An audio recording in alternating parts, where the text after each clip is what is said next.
ये डिजाइन किया हुआ क्वेश्चन है, इस पर जरा दृष्टिपात कीजिएगा। अभी थोड़ा सा मैं ब्रीफ कर देता हूं आपके, वैसे तो रिवीजन खुद भी आप करके आए होंगे, लेकिन थोड़ा सा मूलाधिकार के बारे में 5 मिनट में ब्रीफ कर देता हूं आपको। आइए देखिए, फंडामेंटल राइट, मूलाधिकार,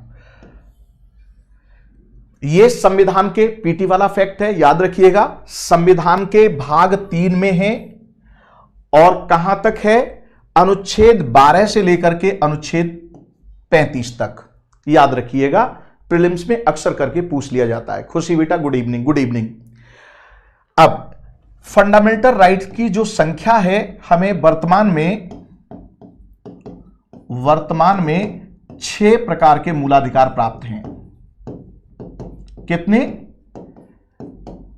मूल संविधान में 7 मूलाधिकार हुआ करते थे, जिसमें अनुच्छेद 31 के तहत जो संपत्ति का मूलाधिकार था उसको 44वें संवैधानिक संशोधन से डिलीट कर दिया गया है और उसे अब अनुच्छेद 300 का के तहत एक विधिक अधिकार के रूप में मान्यता दे दी है। ठीक है, यह है। अब उसको फंडामेंटल राइट से हटा करके अलग अनुच्छेद 300 का के तहत प्रस्तुत कर दिया है। आपने खूब पढ़ा होगा और जो लोग मुझसे पढ़ चुके हैं, मैंने भी खूब विस्तार से पढ़ाया है इसको। आइए, अब इसमें आपसे प्रश्न कैसे बनता है जरा उसको भी देख लीजिए। यानी समानता का अधिकार है, राइट टू इक्वलिटी, पहला, जो कि अनुच्छेद 14 से लेकर के अनुच्छेद 18 तक है और इसमें कुल 5 अनुच्छेद हैं। इस तरह से भी पूछ लिया जाता है कि समता का अधिकार कुल कितने अनुच्छेदों में है, कुछ इस तरह से भी प्रश्न बन जाता है। कभी कभी एग्जामिनर के मूड की बात होती है। हालांकि यूपीएससी इस तरह के क्वेश्चन डिजाइन नहीं करती है, लेकिन स्टेट पीसीएस में ऐसा पूछ लिया जाता है। तो भाई आप लोग स्टेट पीसीएस भी तो देंगे, यूपी पीसीएस भी देंगे, आरएएस भी देंगे, आप लोग बीपीएससी भी देंगे।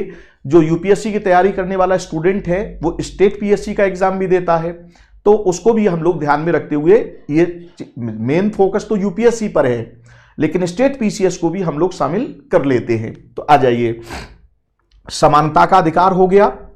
अनुच्छेद 14 से लेकर के 18 तक कुल 5 अनुच्छेद इसके लिए जोड़े गए हैं।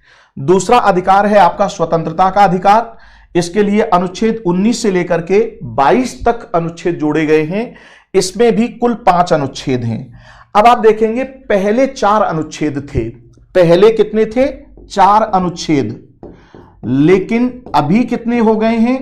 अभी आपके 5 हो गए हैं। क्यों हुए हैं ये 5? क्योंकि इसमें शिक्षा के मूलाधिकार को जोड़ा गया है। शिक्षा के मूलाधिकार को किसके तहत? अनुच्छेद 21 का के तहत। तो अनुच्छेद 21 का भी एक क्या हो गया? यानी अनुच्छेद 21 का भी एक अनुच्छेद हो गया, राइट नाउ। तो इसलिए 5 अनुच्छेद हो गए। अब पहले 4 थे ये, तो ये ध्यान रखिएगा। इस तरह से क्वेश्चन बन जाता है फैक्ट को लेकर के। शोषण के विरुद्ध अधिकार है, राइट नाउ। शोषण के विरुद्ध अधिकार कहां से है? अनुच्छेद 23 से लेकर के 24, यानी 2 अनुच्छेद इसके लिए जुड़े हुए हैं। इस पे कुल 2 अनुच्छेदों में इसके लिए प्रावधान किया गया है। अब आइए, धर्म की स्वतंत्रता का अधिकार, right to freedom of religion, अनुच्छेद 25 से लेकर के अनुच्छेद 28 तक दिया हुआ है और इसमें कुल कितने हैं आपके? 4 अनुच्छेद हैं। अब नेक्स्ट, संस्कृति और शिक्षा संबंधी अधिकार, अनुच्छेद 29 और 30 के तहत है। इसमें कुल 2 अनुच्छेद हैं। अब इसके बाद ध्यान से आप समझिए, अनुच्छेद 31 में आपका क्या दिया हुआ था? संपत्ति का मूलाधिकार। उसको समाप्त कर दिया 44वें संवैधानिक संशोधन से। अब आगे बढ़ेंगे तो संवैधानिक उपचार का अधिकार है और यह मूलतः अनुच्छेद 32 से कनेक्टेड है। ध्यान रखिएगा, मूलतः अनुच्छेद 32 से। लेकिन यहां पर अनुच्छेद 33, 34 और 35 भी इस रेमेडी के तहत ही आएगा। जब आपसे कुल अनुच्छेद की बात करें तो अगर सीधे सीधे एक वन लाइनर में तो क्या हो जाएगा? अनुच्छेद 32 हो जाएगा, राइट नाउ, जो सीधे सीधे आपकी रेमेडी की बात कर रहा है।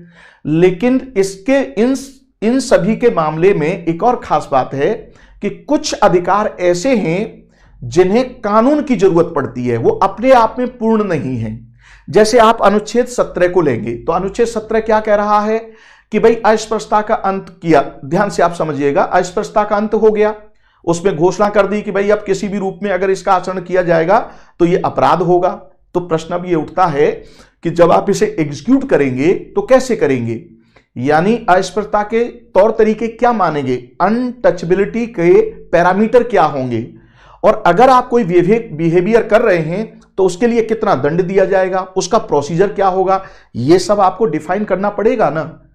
तो इसलिए ध्यान से आप समझिएगा, आगे जाकर के आपके 33, 34 और 35 में प्लस कुछ लोगों को कहा गया है कि भाई आपके फंडामेंटल राइट को क्या किया जाएगा, सस्पेंड किया जाएगा। वो कौन कौन है आपके, जैसे सेना में हैं, राइट नाउ, गोपनीय जो कार्य से जुड़े हुए लोग हैं, राइट, पुलिस बल से जुड़े हुए जो लोग हैं, प्लस इनके लिए कम्युनिकेशन करने वाले जो लोग हैं, कम्युनिकेशन से जुड़े हुए लोग हैं, राइट। तो इस तरह के, ताकि इनमें अनुशासन बनाए रखा जा सके, तो उनके अधिकारों को क्या किया जाएगा, कुछ प्रतिबंधित करने का अधिकार संसद को दे दिया है कि संसद विधि के माध्यम से उनके अधिकारों को सस्पेंड कर सकती है, इनमें से निलंबित कर सकती है। एक और खास बात है, यहां जहां मार्शल लॉ लागू होगा वहां क्या स्थिति होगी, तो वहां पर भी सस्पेंड। तो रेमेडी की बात की है, तो इसके साथ जो अपवाद जुड़े हुए हैं कि भाई कहां कहां आपको रेमेडी की जब आप बात करेंगे तो निलंबन कहां कहां हो जाएगा, तो वो भी आपके दिया हुआ है। तो यहां पर अगर आप देखेंगे कि संवैधानिक उपचार के अधिकार के तहत तो 32 से लेकर के 35 है, लेकिन एक्चुअल में ये अधिकार किसके तहत है, अनुच्छेद 32, केवल एक अनुच्छेद है। तो मैंने दोनों बातों को यहां पर क्या कर दिया है, हाईलाइट कर दिया है। आइए इससे आगे बढ़ते हैं। आपने खूब पढ़ा होगा ये सब तो, लेकिन इसमें एक और खास बात है। अब जरा वर्गीकरण को देख लीजिए पीटी के पॉइंट ऑफ व्यू से। एक वर्गीकरण क्या है कि केवल नागरिकों को प्राप्त अधिकार कौन कौन से हैं, तो अनुच्छेद 15 हो गया, 16 हो गया, 19 हो गया, 29 हो गया, 30 हो गया, जो केवल नागरिकों को प्राप्त हैं। इस तरह से प्रश्न बनता है। फिर सभी व्यक्तियों को प्राप्त मूलाधिकार, इसका मतलब क्या हुआ कि चाहे भारत के अंदर चाहे वो नागरिक है या नहीं है, ये अधिकार ऐसे हैं जो सबको प्राप्त हैं, राइट। यानी कौन कौन सा हो गया, अनुच्छेद 14, अनुच्छेद 20, 21, 21 का, 23, 24, 25, 26, 27 और 28, राइट। ये सभी के लिए उपलब्ध हैं। और ध्यान दीजिएगा यहां पर 32 भी है, ऐसा नहीं है कि 32, अगर 32 नहीं होगा तो फिर कैसे काम चलेगा, तो 32 भी है, राइट। नकारात्मक स्वरूप के मूलाधिकार, अब जरा इसको समझ लीजिए। ये तो आपने खूब तैयार है आपका, लेकिन हो सकता है शायद इनकी ओर आपका ध्यान न गया हो, तो इस तरह से भी यूपीएससी प्रश्न कर देती है। जरा इसको भी ध्यान से समझ लीजिए। नकारात्मक स्वरूप के मूलाधिकार, इस नकारात्मक स्वरूप का मतलब क्या है, नकारात्मक स्वरूप का मतलब है कि जैसे ही आप संविधान को खोलेंगे तो उसमें जो आर्टिकल लिखा हुआ है, अगर उसमें यह लिखा हुआ है कि राज्य ऐसा नहीं करेगा, तो वो हो गया नकारात्मक प्रकृति का, और राज्य ऐसा करेगा वो हो गया आपका सकारात्मक प्रकृति का। उदाहरण के तौर पर मैं आपको बताता हूं, जैसे लैंग्वेज आप पढ़िएगा, वेयर एक्ट उठाइएगा, इस मूल प्रति में जैसे अनुच्छेद 15 की धारा 1 को आप लीजिए। ये क्या कह रही है, ये नकारात्मक प्रभाव और सकारात्मक प्रभाव की बात कर रहे हैं। आइए अनुच्छेद 15 देखिए क्या कह रहा है, अनुच्छेद 15 की धारा 1, राज्य, अब वर्ड क्या हो गया, राज्य, यानी राज्य से यह कह रहा है कि आप ऐसा नहीं करोगे, तो यह नकारात्मक स्वरूप का हो गया। राज्य किसी नागरिक के विरुद्ध केवल धर्म, मूलवंश, जाति, लिंग, जन्मस्थान या इनमें से किसी के आधार पर कोई विभेद नहीं करेगा, कोई विभेद नहीं करेगा, राज्य कोई विभेद नहीं करेगा, तो यह क्या हो गया, नकारात्मक प्रकृति का। ठीक इसी प्रकार से अनुच्छेद 16 की धारा 2 क्या कह रही है, जाति, धर्म, लिंग, जन्मस्थान, निवास, उद्भव के आधार पर आप अवसरों की समानता को लेकर के किसी व्यक्ति को आप वंचित नहीं करोगे, ये राज्य से कहा है, तो यह नकारात्मक प्रकृति का हो गया। ठीक इसी प्रकार से अनुच्छेद 18 की धारा 1, 20, 21, 22 की धारा 1, 27, 28 की धारा 1, ये इत्यादि प्रकार के जो अनुच्छेद हैं वो क्या हो गए आपके नकारात्मक प्रकृति के। आपसे पूछा जाता है नकारात्मक प्रकृति का मतलब समझ में आ गया, जो राज्य को ये सीमा लगाते हैं कि आप ऐसा नहीं करोगे, यानी राज्य का सीमांकन कर रहे हैं कि आपको ऐसा नहीं करना है। अब आ जाइए सकारात्मक स्वरूप के क्या हुए। सकारात्मक स्वरूप का मतलब है कि इन्हें राज्य से कहा गया है कि आप ऐसा करोगे, तो इसमें का कौन आ गया, अनुच्छेद 21 का कहा गया कि राज्य की यह जिम्मेदारी बनती है कि 6 से 14 वर्ष की उम्र के जो बच्चे हैं उनको निःशुल्क एवं अनिवार्य शिक्षा उपलब्ध करवाए। तो भाई कैसे करवाएगा? तो उसके लिए आप कानून बनाइए, और कानून 2009 में बना दिया, जो कि 2010 से क्या कर दिया गया है, लागू कर दिया गया है। ठीक इसी प्रकार से अनुच्छेद 29 के तहत, अनुच्छेद 30 के तहत और अनुच्छेद 32 भी, ये क्या हो गए आपके सकारात्मक प्रकृति के। आ जाइए, एक और रूप है ऐसे मूलाधिकार जिनके साथ अभिव्यक्त रूप में सीमाएं जुड़ी हुई हैं। अब देखिए, ये इस तरह से क्वेश्चन आता है कि अभिव्यक्त रूप में सीमाएं जुड़ी हुई हैं और जिनके साथ अभिव्यक्त रूप में सीमाएं नहीं जुड़ी हुई हैं। आ जाइए, अनुच्छेद 14 को लीजिए। अनुच्छेद 14 के साथ कुछ भी नहीं लिखा हुआ है, सब्जेक्ट टू बाउंड ऐसा नहीं लिखा हुआ है। उसमें क्या लिखा हुआ है कि राज्य किसी भी व्यक्ति को, भारत के अंदर किसी भी व्यक्ति को विधि के समक्ष समता या विधियों के समान संरक्षण से वंचित नहीं करेगा। बस बात खत्म हो गई, राइट। अब उसमें कोई शर्त नहीं जोड़ी है उसने। लेकिन आ जाइए आप अनुच्छेद 16 को, आप आ जाइए अनुच्छेद 16 को, आप आ जाइए अनुच्छेद 19 को आ जाइए, तो इनके साथ क्या है, सीमाएं जोड़ दी गई हैं। सीमाएं कैसे जोड़ी हैं? जैसे अनुच्छेद 19 की धारा 1 को लीजिए, आपको 6 प्रकार की स्वतंत्रता दे दी, लेकिन अनुच्छेद 19 की धारा 2 से लेकर के 6 तक सीमाएं लगा दी। सीमाएं क्या लगाई हैं कि भाई विचार और अभिव्यक्ति की स्वतंत्रता रहेगी, लेकिन राज्य प्रतिबंध लगा सकता है किन किन आधारों को लेकर के, भारत की संप्रभुता को लेकर के और अखंडता को लेकर के, राज्य की सुरक्षा को लेकर के, विदेशों के साथ मैत्री संबंधों को लेकर के, इंटरनल मामले में लोक व्यवस्था को लेकर के, सदाचार या शिष्टाचार को लेकर के आप प्रतिबंध लगा सकते हैं। कोर्ट की मानहानि यानी कोर्ट की अवमानना के मामले में या मानहानि के मामले में, या आप अपराधों को उद्दीपन करते हैं, तो इस आधार पर राज्य प्रतिबंध लगा सकता है। तो यह क्या हो गई, अभिव्यक्त रूप में सीमा हो गई। क्या हो गई, अभिव्यक्त रूप में सीमा। तो यानी जो स्पष्ट उल्लेख किया गया है, तो ये कौन हो गया, अनुच्छेद 19 हो गया। इसी तरह से अनुच्छेद 16 हो गया, अनुच्छेद 23 हो गया, अनुच्छेद 25 हो गया, अनुच्छेद 26 हो गया।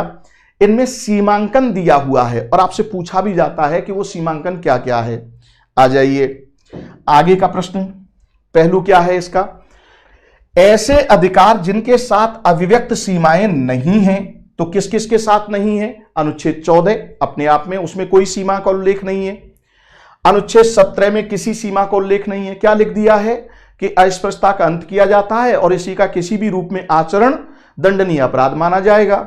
यानी ये अब उसमें सीमांकन नहीं किया हुआ है, राइट। अब राज्य अपने हिसाब से क्या बनाए, कानून बनाए। यानी कानून बनाने को लेकर के इसमें स्पष्ट उल्लेख नहीं किया गया है कि आपको इन इन बातों का ध्यान रखना है कानून बनाते समय। जबकि अनुच्छेद 19 की धारा 1 के मामले में स्पष्ट तौर पर यह बोल दिया गया है कि भाई इन इन आधारों पर आप क्या करेंगे, या आप सीमांकन कर सकते हैं, यानी लिमिट कर सकते हैं। ठीक है, आ जाइए, ऐसे मूलाधिकार जिन्हें लागू करने के लिए विधि की आवश्यकता नहीं है, राइट। यानी कि ये पूर्ण हैं, ये अपने आप में पूर्ण हैं। तो वो कौन से हैं, अनुच्छेद 14। अनुच्छेद 14 को लागू करने के लिए संसद द्वारा कानून बनाने की जरूरत नहीं है। अनुच्छेद 19 को लागू करने के लिए संसद द्वारा कानून बनाने की जरूरत नहीं है। अनुच्छेद 21 को लागू करने के लिए संसद द्वारा कानून बनाने की आवश्यकता नहीं है। ये अपने आप में पूर्ण संपूर्ण है ये। अच्छा, कुछ आपके अधिकार ऐसे हैं कि जिन्हें लागू करने के लिए संसद द्वारा कानून बनाने की जरूरत पड़ेगी। जैसे अनुच्छेद 17 मैंने अभी आपको बताया, अनुच्छेद 21, अनुच्छेद 23, अनुच्छेद 24, राइट नाउ इनको इंप्लीमेंट करने के लिए लॉ की जरूरत पड़ेगी। बिना लॉ के ये इंप्लीमेंट नहीं हो पाएंगे। तो ये क्या हो गए, आपके अपूर्ण हैं। क्या है ये, अपूर्ण। अपूर्ण का मतलब हुआ यानी इम्परफेक्ट भी बोला जाता है। यानी ये क्या हो गए, परफेक्ट हो गए, और ये क्या हो गए, इम्परफेक्ट हो गए। इस तरह से भी आपसे प्रश्न किया जाता है। जब मैं रेगुलर क्लास लेता हूं तो इसमें बहुत विस्तार से इसका डिस्कशन करता हूं। इसके विभिन्न जो आयाम हैं उनको खोला जाता है। आपको भी जहां से आपने पढ़ा होगा तो सर ने उनको खोला होगा, राइट नाउ। कभी कभी ऐसा भी हो सकता है कि किसी क्लास विशेष में इंस्टीट्यूशन का क्या होता है, बहुत सारी फैकल्टी के और उनके बीच में एक रिलेशन होता है कि भाई इतने घंटे में खत्म कीजिए, ऐसा कीजिए, वैसा कीजिए, तो उस वजह से कुछ कट छट हो जाती है। अदरवाइज अगर फ्री हैंडली अगर क्लास हुई है तो फिर कोई कटछट नहीं होती है, वो एग्जैक्टली जो चीज जानी चाहिए उसी रूप में जाती है। चलिए, नहीं अगर मिला है तो आप प्रॉपर उसको देखिए। राइट नाउ ये है। तो आशा करता हूं कि आपको ये चीजें, कुछ मूल बातें हैं जो मैंने आपको रिफ्रेश कर दी गई हैं। बाकी अब आ जाइए क्वेश्चंस के माध्यम से, उससे हम लोग बात करने जा रहे हैं। चलिए, आपकी स्क्रीन पर पहला प्रश्न है, जैसा कि मैंने आपको बताया, पहला प्रश्न। अब जरा इस प्रश्न का उत्तर दीजिए फटाफट। सर ये एसएससी के लिए भी है क्या? बेटा एसएससी का अगर आप एग्जाम दोगे, ठीक है, तो उसमें मेंस भी तो है। तो मेन एग्जाम जब आप दोगे तो अगर आपके कॉन्सेप्ट की क्लैरिटी नहीं है तो डिस्क्रिप्टिव कैसे लिखोगे? ऑब्जेक्टिव तो कर दोगे, डिस्क्रिप्टिव कैसे होगा? और कॉन्सेप्ट बेस्ड जो क्वेश्चन है वो तो अब एसएससी लेवल पर भी पूछते हैं, तो कॉन्सेप्ट लेवल क्वेश्चंस के लिए बहुत बेहतर है। सर जी टीचिंग लाइन में हूं और आज पॉलिटी की बुक लेनी है आपके। ओके, चलिए, गुड इवनिंग बेटा कमलपाल, भारती बिश्नोई, नमस्ते बेटा, नमस्ते। चलिए, अब जो लोग सेशन में आ चुके हैं फटाफट सेशन को शेयर कर दें। क्वेश्चन आपकी स्क्रीन पर है, जरा इस प्रश्न को ध्यान से पढ़ें और उसका उत्तर देने की कोशिश करें। आइए, सबसे पहले किसका उत्तर आ रहा है? ये आपका डिजाइन किया हुआ क्वेश्चन है। अगर आपने मूलाधिकारों को पढ़ा है, ठीक से समझा है, तो प्रश्न का उत्तर दीजिए। इस तरह का प्रश्न यूपी पीसीएस में पूछा जा रहा है कथन कारण को लेकर के। लेकिन ध्यान दीजिएगा, इस तरह के प्रश्न जो है कथन कारण को लेकर के अब यूपीएससी नहीं पूछ रही है। यूपीएससी ने काफी समय से इनको बंद कर दिया है, इस तरह के प्रश्न पूछने। ठीक है ना? तो आप भी इस क्लास को कीजिए, आपको लाभदायक रहेगी, क्यों नहीं रहेगी? राइट, जब इस लेवल पर आपकी तैयारी होगी तो फिर तो कोई कारण ही नहीं बनता है, सब कुछ ठीक हो जाएगा। संजना वर्मा का आंसर आ चुका है, 1 का सी। जो लोग लाइव हैं फटाफट इसका आंसर दीजिए और बाकी लोग भी उत्तर देने की कोशिश करें और सेशन को शेयर कर दें फटाफट अपने ग्रुप में। जितने भी ग्रुप हैं आपके, उन सब में सेशन को शेयर कर दें प्रॉपरली बेटा, ठीक है? और जो हमें पहली बार देख चैनल पर आए हैं वो चैनल को सब्सक्राइब भी कीजिए और इसको शेयर भी कीजिए, लाइक कीजिए, कमेंट कीजिए। चलिए, प्रीति सिंह का उत्तर आ गया 1C, यानी नैसर्गिक अधिकारों को अन्य अधिकारों से उच्चतर सम्मान दिया जाता है। नैसर्गिक अधिकारों की विद्यमानता किसी अधिनियम पर आधारित नहीं है। नैसर्गिक का मतलब है प्राकृतिक अधिकार, ध्यान से आप समझिएगा। यानी नैसर्गिक का मतलब क्या हुआ? प्राकृतिक अधिकार। प्राकृतिक यानी नेचुरल, राइट ना? प्राकृतिक यानी ये ऐसे अधिकार हैं जो प्रकृति प्रदत्त हैं। प्रकृति प्रदत्त का मतलब है कि ये आपके साथ, जैसे आप कोई फोन खरीदते हैं ना, तो उसके साथ एक इनबिल्ट सॉफ्टवेयर आता है। तो प्रकृति ने अपने जितने भी उत्पाद बनाए हैं, चाहे वो सजीव हों या निर्जीव हों, सजीवों में भी ध्यान से आप चाहे वनस्पतियां हों, वो अपने हर प्रोडक्ट को एक लेवल पर विकसित करने के लिए उसने एनर्जी लेवल और एनवायरनमेंट दिया हुआ है। तो ये सब उसी से संबंधित हैं, आपके फंडामेंटल राइट भी। क्यों? क्योंकि भाई राज्य है तो राज्य इनका अतिक्रमण करता चला आया है। राइट, जब राजतंत्र था तब भी, जब सैन्य शासन था तब भी, या निरंकुश शासन था तब भी, एक मानव सभ्यता ने बड़ी त्रासदी भोगी है। इसलिए लोकतंत्र में यह कहा गया कि भाई अब नहीं, ये बहुत हो गया। राइट, तो अब राज्य से बोल दिया गया कि भाई ये मूलभूत अधिकार होते हैं, इनको आप टच नहीं करोगे, इनको आप डिस्टर्ब नहीं करोगे। हम राज्य रूपी जो सामाजिक संस्था है उसमें इसलिए आए हैं ताकि हम अपनी उन्नति कर सकें, हम अपना विकास कर सकें, अपनी बर्बादी के लिए नहीं।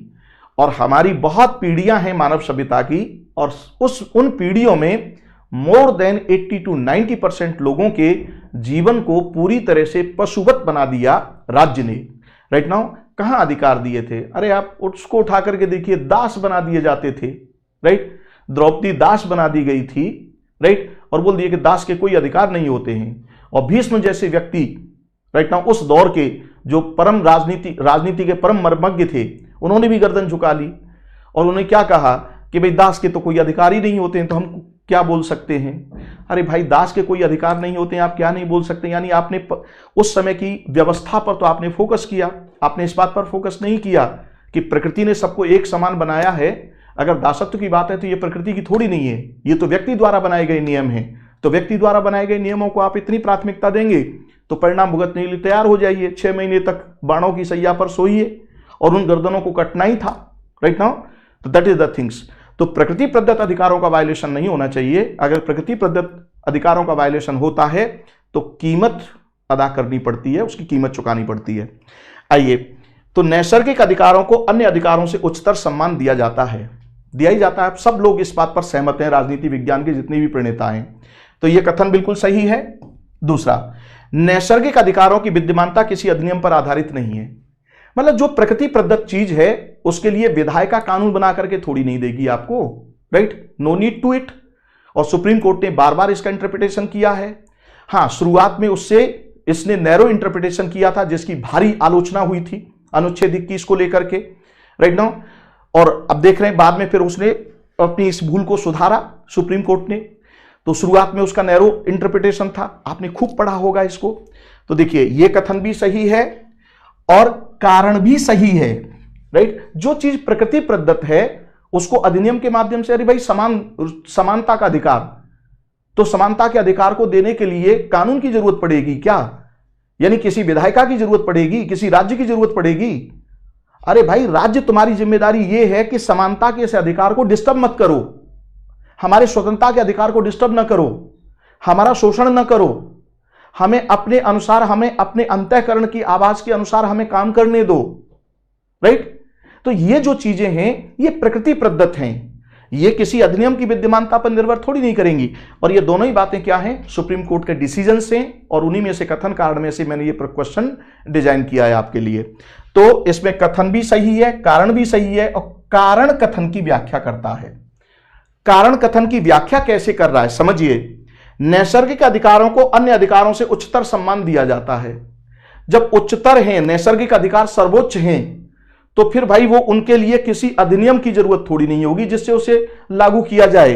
तो ए भी सही है, बी भी सही है, और यानी कारण भी सही है, और कारण कथन की क्या कर रहा है? व्याख्या कर रहा है। तो आंसर क्या हो जाएगा इसका? ए हो जाएगा। एकदम लॉक कर दीजिएगा। जो लोग यूपीपीसीएस देने जा रहे हैं, अगर इस तरह का प्रश्न आता है तो धड़ से उसको टिक कर दीजिएगा। चलिए, आपकी स्क्रीन पर अगला प्रश्न है और जरा इस प्रश्न पर विचार कीजिए और अपना उत्तर दीजिए। उसी से कनेक्टेड है, लेकिन सर कहीं कहीं नेचुरल थिंग्स पर भी लगता है। नहीं बेटा, ध्यान से आप समझिए, सुप्रीम कोर्ट के डिसीजन है ना। किसके?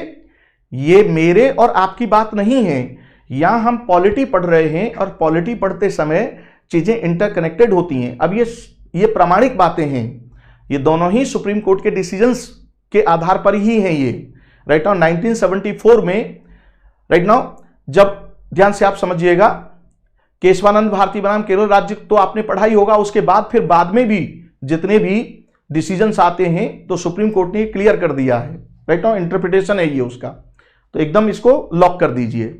चलिए, कथन है अनुच्छेद 21 में प्राण और दैहिक स्वतंत्रता का अधिकार है। जीवन और दैहिक स्वतंत्रता का अधिकार किसमें दिया हुआ है?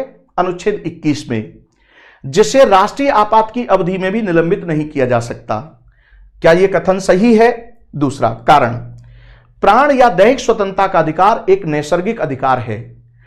अब यह बताइए कि कथन सही है, कारण सही है, और अगर ये एक दूसरे की व्याख्या कर रहे हैं या ये एक दूसरे की व्याख्या नहीं कर रहे हैं, या इनमें से कोई गलत है।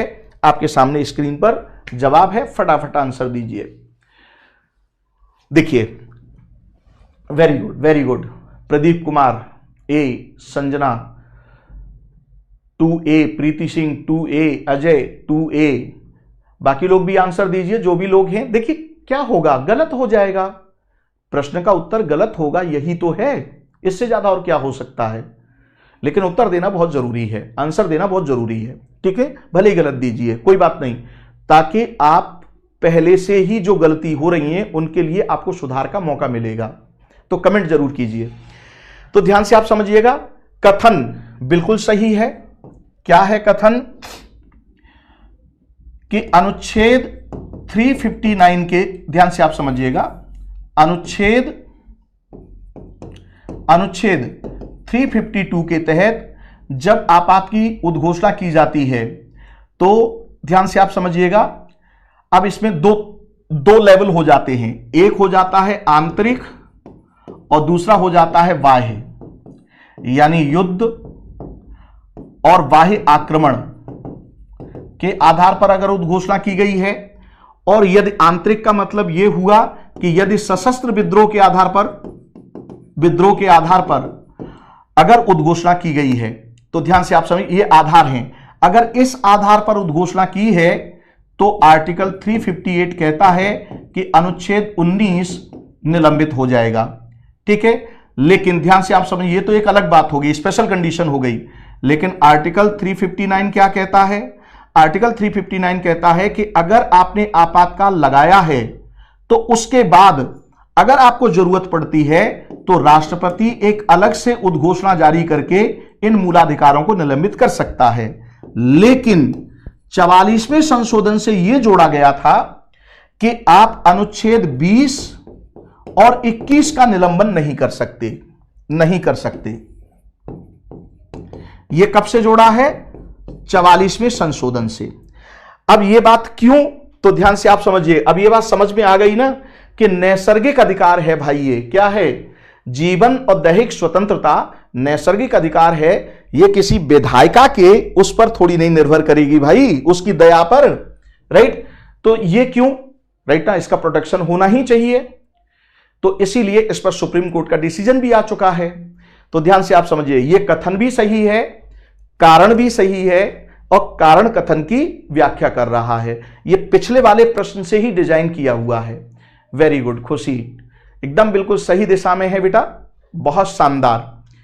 चलिए, आप लोग बहुत शानदार रिस्पॉन्ड कर रहे हैं और आप लोगों की तैयारी बहुत अच्छी है। अगर इस तरह के प्रश्नों को सॉल्व कर रहे हैं आप, तो वाकई आपने अच्छी तैयारी की है। चलिए आगे बढ़िए, आपकी स्क्रीन पर अगला प्रश्न है और जरा इस प्रश्न का उत्तर दीजिए। ये आप किसी प्रीवियस ईयर का कोई क्वेश्चन है, ये राइट नाउ ईयर कोई भी हो सकता है, लेकिन ये एक मानक प्रश्न है जो कमीशन ने पूछा है। आ जाइए, सूची 1 का सूची 2 से मेल कीजिए और नीचे दिए गए कूट में से सही उत्तर का चयन कीजिए। राइट, अब इसमें दिया उपाधियों का निषेध, टाइटल समाप्त किया गया है, तो किस अनुच्छेद से किया गया है? राइट, धार्मिक मामलों के प्रबंधन की स्वतंत्रता किस अनुच्छेद में दी गई है? अल्पसंख्यकों की भाषा का संरक्षण किस अनुच्छेद में दिया गया है? शिक्षा का अधिकार किस अनुच्छेद में दिया गया है? फटाफट इसका आंसर दीजिए मिला करके। इस तरह से आपसे प्रश्न पूछा जाता है, राइट, और ये फैक्ट है, इसको याद करने की जरूरत नहीं है। अगर कॉन्सेप्ट की क्लैरिटी है तो 1 मिनट में आप दे देंगे। फटाफट बताइए बेटा, याद नहीं करना है, फटाफट आंसर दीजिए, क्या होगा इसका उत्तर?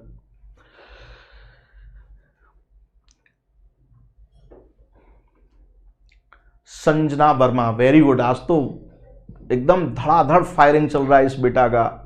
Pradeep Kumar C, very good very good. चलिए आगे बढ़िए, बाकी लोग भी उत्तर दीजिए, आंसर दीजिए, कोई बात नहीं, गलत उत्तर हो जाएगा और क्या होगा।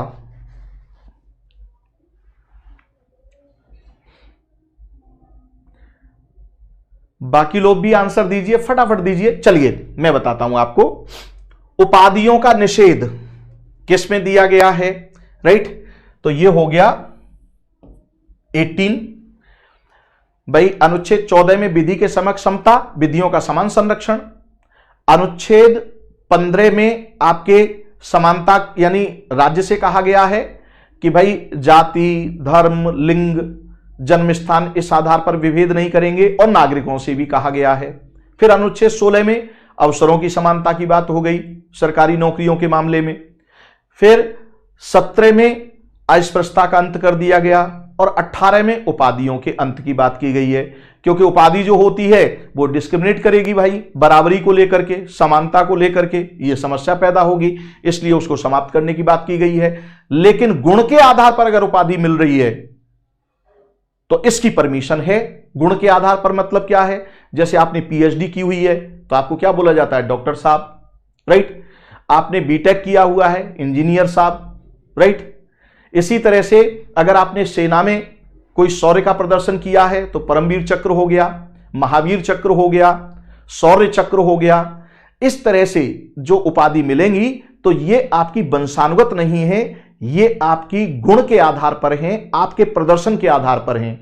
तो अगर इस तरह की उपाधि दी जाती है तो इससे सकारात्मक विकास को बढ़ावा मिलता है, ये सकारात्मकता को बढ़ावा मिलता है, एक पॉजिटिव जो मूवमेंट है उसको बढ़ावा मिलता है, राइट। लेकिन जो वंश, जैसे बोल दिया कि ये तो राय साहब हैं, ये ठाकुर साहब हैं, ये रणमल साहब हैं, तो इस तरह की उपाधियां नहीं चलेंगी। अब पॉइंट की क्लैरिटी है। आ जाइए, धार्मिक मामलों के प्रबंधन की स्वतंत्रता। अगर धार्मिक मामलों के प्रबंधन की स्वतंत्रता की बात करेंगे तो ये आर्टिकल 26 में चला जाता है। अल्पसंख्यकों के भाषा के संरक्षण की बात करेंगे तो आर्टिकल 29 में चला जाता है। और शिक्षा का अधिकार अभी ये आप किससे जोड़ा है, आपका 86वें संवैधानिक संशोधन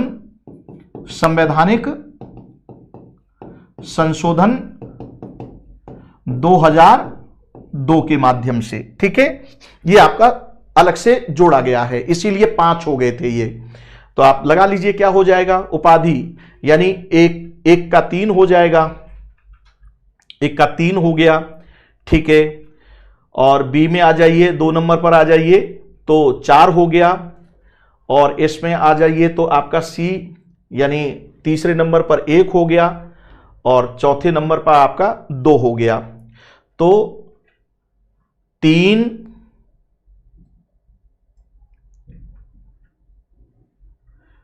3 4 1 और 2 यानी सी आंसर हो गया आपका। चलिए, आपकी स्क्रीन पर अगला प्रश्न है और जरा इस प्रश्न पर विचार कीजिए और अपना उत्तर देने की कोशिश कीजिए। Kaushindra Kumar C, very good very good. Kaushindra Kumar, खूब सुखी रहे बेटा, नमस्कार नमस्कार। और जो लोग सेशन में लाइव हैं जरा बेटा इसको शेयर कर दीजिए आप अपने सभी ग्रुप्स में, ठीक है ना। चलिए, निम्न कथनों पर विचार कीजिए। सभी संवैधानिक अधिकार मूलाधिकार नहीं होते हैं। सभी संवैधानिक अधिकार मूलाधिकार नहीं होते हैं। क्या यह कथन सही है? सही कथन को बताना है। सभी मूलाधिकार विधायी शक्ति को मर्यादित करते हैं। जरा बताइए 4 यानी सही कथन कौन कौन सा है इसमें से, फटाफट आंसर दीजिए। संजना वर्मा, वाह बेटा, आज तो आप एकदम AK-47 लेकर के बैठी हैं। कल कुछ प्रश्न गलत हो गए थे। प्रीति सिंह, वाह, मतलब AK-47 लेकर के हैं। चलिए और बताइए, फटाफट आंसर दीजिए। इसी तरह से सब लोग आंसर दीजिए, कोई बात नहीं, गलत होगा तो क्या हुआ। कौशिंद्र कुमार बी, वाह एक्सीलेंट, फटाफट फटाफट, शानदार तैयारी है आप लोगों की। खुशी बी, वाह। चलिए, सहमत हैं सब लोग इस पर, है ना। अभी तक के कमेंट यही बता रहे हैं कि सब लोग सहमत हैं। Pushpa Gupta B, welcome to beta Pushpa Gupta, welcome welcome, आपका स्वागत है। नए नए अब चूंकि कम संख्या में लाइव होते हैं तो सबके नाम याद हो जाते हैं, राइट नाउ। कमलपाल बी, चलिए वेरी गुड वेरी गुड।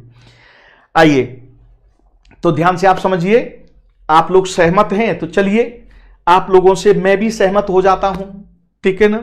और मैं सहमत हो गया, आंसर बी है इसका, ठीक है। चलिए, सहमत हो गया मैं। अब सहमति मात्र से बात नहीं बनेगी, अब जरा इसका श्री, वेलकम टू बेटा श्री। चलिए, इसका सबसे इंपॉर्टेंट फैक्टर यह है कि इसका एक्सप्लेनेशन होना भी जरूरी है। Mohammad Qadir V, welcome to Mohammad Qadir beta. और भी जो भी नए लोग जुड़ते चले जा रहे हैं उन सभी का स्वागत है सेशन में। और इस शानदार सेशन को और शानदार बनाने के लिए और बेहतरीन बनाने के लिए आपके सक्रिय सहयोग की यह आवश्यकता है कि इसको शेयर कर दीजिए और सब लोग लाइक कर दें, और जो लोग चैनल पर नए आए हैं वो इसे सब्सक्राइब भी करें। चलिए, सभी संवैधानिक अधिकार मूलाधिकार नहीं होते हैं, यह बिल्कुल सही बात है। कैसे, समझिए इसको। संवैधानिक अधिकार का मतलब है, संवैधानिक अधिकार का मतलब है कि जिनका उल्लेख आपके संविधान में है। अब ध्यान से आप समझिएगा, संविधान में उल्लेख है। तो अब आइए भाग 3। तो भाग 3 में जो अधिकार दिए हुए हैं वो मूलाधिकार नाम दिया है इनका कि भाई ये मूलाधिकार हैं। ठीक, तो मूलाधिकार भी संवैधानिक अधिकार है, क्योंकि संविधान के तहत है तो ये संवैधानिक अधिकार है, लेकिन संवैधानिक अधिकार के अंतर्गत इसकी विशेष अवस्था है। और विशेष अवस्था क्या है समझिए। विशेष अवस्था यह है कि अनुच्छेद 13 का इसको प्रोटेक्शन प्राप्त है। क्या है? प्रोटेक्शन। क्या प्रोटेक्शन है? अनुच्छेद 13 की धारा 1 और धारा 2 ये प्रोटेक्ट कर रही हैं इसे। क्या कह रही हैं कि संविधान से पहले की जो विधियां हैं, अगर इस भाग 3 में जो अधिकार दिए गए हैं अगर उनसे उसका असंगत होती हैं तो विधि शून्य मानी जाएंगी, यानी उनका विधिक प्रभाव नहीं होगा, यानी ये मूलाधिकार प्रभावी हो जाएंगे, यानी ये लागू होंगे, विधि क्या हो जाएगी? आपकी शून्य मानी जाएगी। पहली बात। और धारा 2 क्या कह रही है कि संविधान लागू हो गया, ठीक है भाई, अब जो विधियां बनाई जाएंगी, चाहे वो केंद्र सरकार बनाए यानी संसद बनाए या राज्य विधानमंडल बनाए, अगर वो विधि मूलतः तो यही है, फिर कार्यपालिक विधि तो उसके दायरे में आ जाएगी, कोई भी हो कार्यपालिक विधि भी, तो वो विधि, ध्यान से आप समझिएगा, इन अधिकारों को यानी भाग 3 में जो अधिकार दिए गए हैं उनसे असंगत नहीं होनी चाहिए। अगर असंगत हुई तो वो विधि शून्य होगी असंगत होने की सीमा तक, ये प्रभाव में बने रहेंगे। तो आप देख रहे हैं कि इनको बहुत बड़ी स्थिति प्राप्त हो गई, राइट। तो अब आ जाइए थोड़ा सा आगे। आगे क्या है? जैसे अनुच्छेद 325 है और 324 है, ठीक, 325 और 326। अब जरा 326 को उठाइए आप। 326 क्या कह रहा है कि मतदाता सूची में, राइट, जब आप अपना नाम अंकित करवाएंगे तो आपकी आयु क्या होनी चाहिए? तो पहले आयु 21 वर्ष थी, लेकिन बाद में उस आयु को घटा करके कितना कर दिया? 18 वर्ष कर दिया। अब आ जाइए अनुच्छेद 300 क के तहत आइए। 300 क के तहत जैसे ही आप आएंगे तो उसमें क्या कहा है कि जो संपत्ति का मूलाधिकार था उसमें अगर कोई संशोधन होगा तो वो संवैधानिक संशोधन के माध्यम से होगा, साधारण विधि के माध्यम से नहीं होगा। लेकिन अभी जो संपत्ति का अधिकार है वो साधारण विधि के माध्यम से उसका मॉडिफिकेशन हो सकता है, उसमें चेंज किया जा सकता है, राइट। तो ध्यान से आप समझिएगा, वो संवैधानिक अधिकार है, लेकिन संवैधानिक अधिकार होने के बावजूद भी वो मूलाधिकार जैसी स्थिति उसकी नहीं है। ठीक इसी प्रकार से आप देखेंगे कि ट्रेड करने को लेकर के है, एक तो भाई स्वतंत्रता है, वो तो आर्टिकल 19 हो गया, राइट। अब व्यापार वाणिज्य को लेकर के जब बात आप करेंगे तो वो भी राज्यों के भी तो अधिकार दिए हुए हैं, राइट नाउ सिविल सर्वेंट के भी अधिकार दिए हुए हैं। तो ये जो अधिकार हैं, अन्य प्रकार के जो अधिकार दिए हुए हैं संविधान में, उनकी स्थिति मूलाधिकार जैसी नहीं है। यानी मूलाधिकार में, यानी भाग 3 में जो शामिल होगा वो फिर साधारण विधि से वो मुक्त हो गया, साधारण विधि से उसको डिस्टर्ब नहीं किया जा सकता, राइट। अगर उसमें कोई छेड़छाड़ आपको करनी है तो फिर अनुच्छेद 368 के तहत संशोधन कीजिए। और उसको लेकर के भी एक विवाद की स्थिति पैदा हुई। अब उस पर भी मूल ढांचे का सिद्धांत लागू है। यह सब आपने विस्तार से पढ़ा होगा। आशा करता हूं कि यह कॉन्सेप्ट क्लियर हो गया होगा। अब आइए जरा दूसरा, सभी मूलाधिकार विधायी शक्ति को मर्यादित करते हैं। इसका मतलब क्या हुआ? ये क्लियर कह रहे हैं ना, विधायी शक्ति को, यानी क्या कह रहा है? ऐसी कोई विधि नहीं बनाई जा सकती जो इस भाग के तहत प्रदत्त अधिकारों को न्यून करती हो, और यदि ऐसी कोई विधि बना दी जाती है तो विधि बनाए जाने की यानी असंगत होने की सीमा तक वो शून्य समझी जाएगी। तो ये मर्यादा हो गई ना, तो ये भी स्टेटमेंट बिल्कुल सही है। तो इसलिए आपका आंसर क्या हो गया? बी हो गया। Very good. चलिए आपकी स्क्रीन पर अब अगला प्रश्न है और जरा इस प्रश्न पर विचार कीजिए और अपना उत्तर देने की कोशिश कीजिए। सूची 1 और सूची 2 का मिलान कीजिए।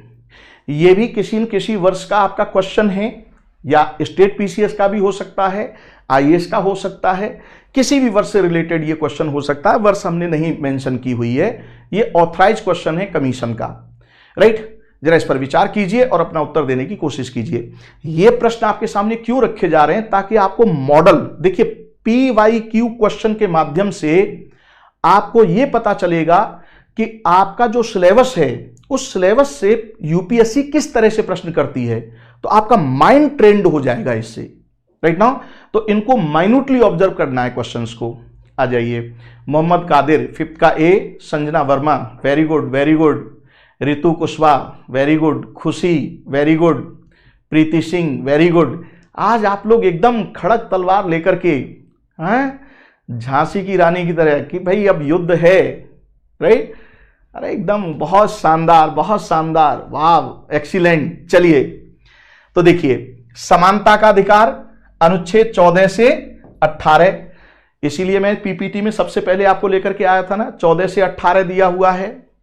स्वतंत्रता का अधिकार 19 से 22 दिया हुआ है, ठीक है। शोषण के विरुद्ध अधिकार 23 से 24 दिया हुआ है, और धर्म की स्वतंत्रता का अधिकार 25 से 28 दिया हुआ है। अब कभी कभी ऐसे भी होता है यहां कि यहां बोल दिया जाएगा 4 अनुच्छेद हैं, 5 अनुच्छेद हैं, 2 अनुच्छेद हैं, 3 अनुच्छेद हैं, यानी अनुच्छेदों की संख्या लिख दी जाती है।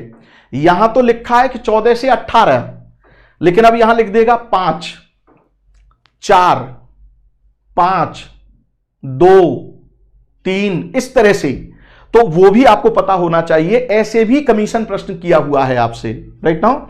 तो 1 2 3 4, तो 1 2 3 4 आंसर ए हो गया, वेरी गुड। तो इसमें तो ये फैक्ट है, इसमें तो कुछ जानने की आवश्यकता है ही नहीं, लेकिन फिर भी है, राइट नाउ। कॉन्सेप्ट इसके साथ क्या जुड़ा हुआ है, पहले समानता की बात की गई है, फिर स्वतंत्रता की बात की गई है, उसके बाद शोषण के विरुद्ध अधिकार की बात की गई है, और फिर आपके आंतरिक भाव को लेकर के, और फिर अगर समाज में कोई अल्पसंख्यक हैं तो उनको दबा ना दिया जाए, उनको कुचल ना दिया जाए, इसलिए ध्यान दीजिएगा, शिक्षा और संस्कृति का अधिकार दे दिया 29 और 30 के तहत। और लास्ट में क्या है कि भाई जब ये अधिकार दे दिए हैं तो इनके संरक्षण की भी तो गारंटी होनी चाहिए, जिसे संवैधानिक उपचार की जो बात की गई है, तो वो भी अपने आप में एक क्या हो गया, अधिकार हो गया, ठीक है ना। तो टोटल मिलाकर के आपके पास कितने हैं, 6 मूलाधिकार हैं, और इस क्रम में दिए गए हैं। पॉइंट की क्लैरिटी है। चलिए आपकी स्क्रीन पर अगला प्रश्न है, और जरा इस प्रश्न पर विचार कीजिए और अपना उत्तर देने की कोशिश कीजिए। संविधान में वह कौन से अधिकार हैं जो नकारात्मक प्रकृति के हैं। आ गया प्रश्न आपकी स्क्रीन पर, ठीक है। अभी मैंने पीछे जो आपको पीपीटी में इंगित किया था ना कि मूलाधिकारों के वर्गीकरण को लेकर के, तो एक वर्गीकरण तो सबको पता होता है कि 6 प्रकार के हैं, दूसरा वर्गीकरण भी सबको पता होता है, और वो क्या है आपका कि नागरिकों को हैं और सभी व्यक्तियों को हैं, इस तरह से वर्गीकरण है।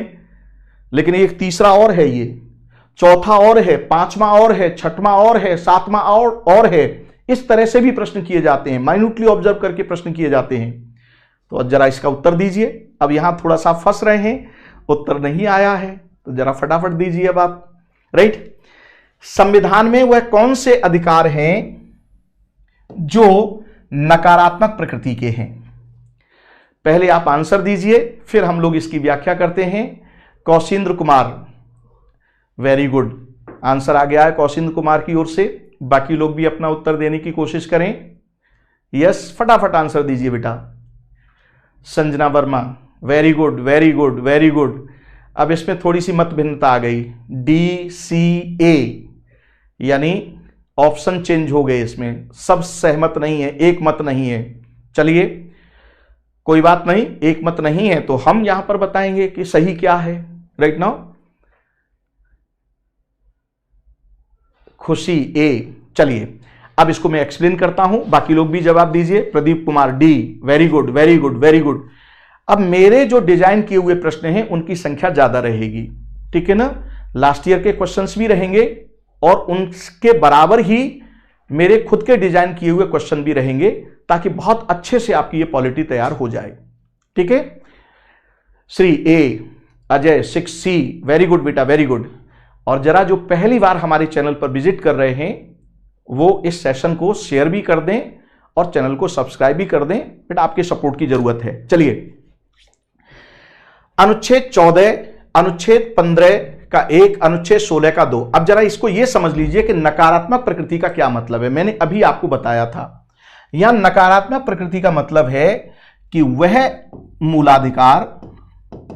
मूलाधिकार जो राज्य को ये निर्देशित कर रहा है, क्या कर रहा है, ये निर्देशित, डायरेक्शन दे रहा है, निर्देशित कर रहा है कि उसे नहीं करना है, उसे क्या नहीं करना है। प्रकृति कैसी हो जाएगी, क्या नहीं करना है। आ जाइए अनुच्छेद 14। तो अनुच्छेद 14 क्या कह रहा है, राज्य किसी भी व्यक्ति को विधि के समक्ष समता और विधियों के समान संरक्षण से वंचित नहीं करेगा। यह नकारात्मक प्रकृति हो गई। अनुच्छेद 14 क्या कह रहा है, राज्य किसी भी व्यक्ति को विधि के समक्ष समता या विधियों के समान संरक्षण से वंचित नहीं करेगा। ये नहीं वर्ड हो गया राइट नाउ, और इधर क्या हो गया, राज्य हो गया। राज्य और नहीं ये कनेक्शन होना चाहिए, तो वो क्या हो जाएगा, नकारात्मक प्रकृति का हो जाएगा। अब ये कनेक्शन किस किस के साथ है, आ जाइए। तो अनुच्छेद 14 के साथ ये कनेक्शन है, अनुच्छेद 15 की धारा 1 के साथ भी ये कनेक्शन है या नहीं, बताइए। उसमें क्लियर लिखा हुआ है कि राज्य, जाति, धर्म, लिंग, जन्म स्थान, राइट, इसके आधार पर क्या नहीं करेगा, भेदभाव नहीं करेगा। क्लियर लिखा हुआ है।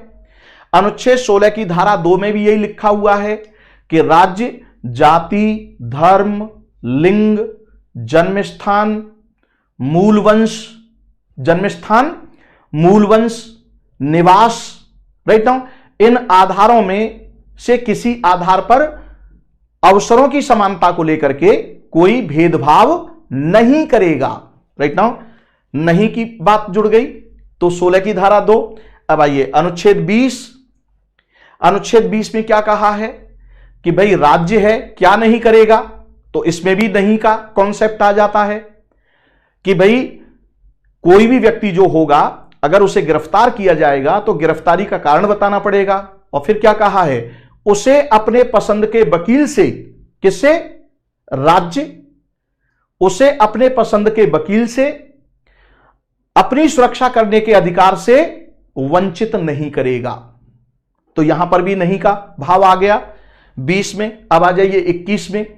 21 क्या कह रहा है, राज्य किसी भी व्यक्ति को, राइट नाउ, जीवन और दैहिक स्वतंत्रता के अधिकार से, जीवन और दैहिक स्वतंत्रता से विधि द्वारा स्थापित प्रक्रिया के माध्यम से ही वंचित करेगा, अन्यथा नहीं। तो इसमें भी नहीं का भाव आ गया, राज्य पर प्रतिबंध लगा दिया ये नहीं को लेकर के, तो ये भी है। अब आ जाइए अनुच्छेद 19।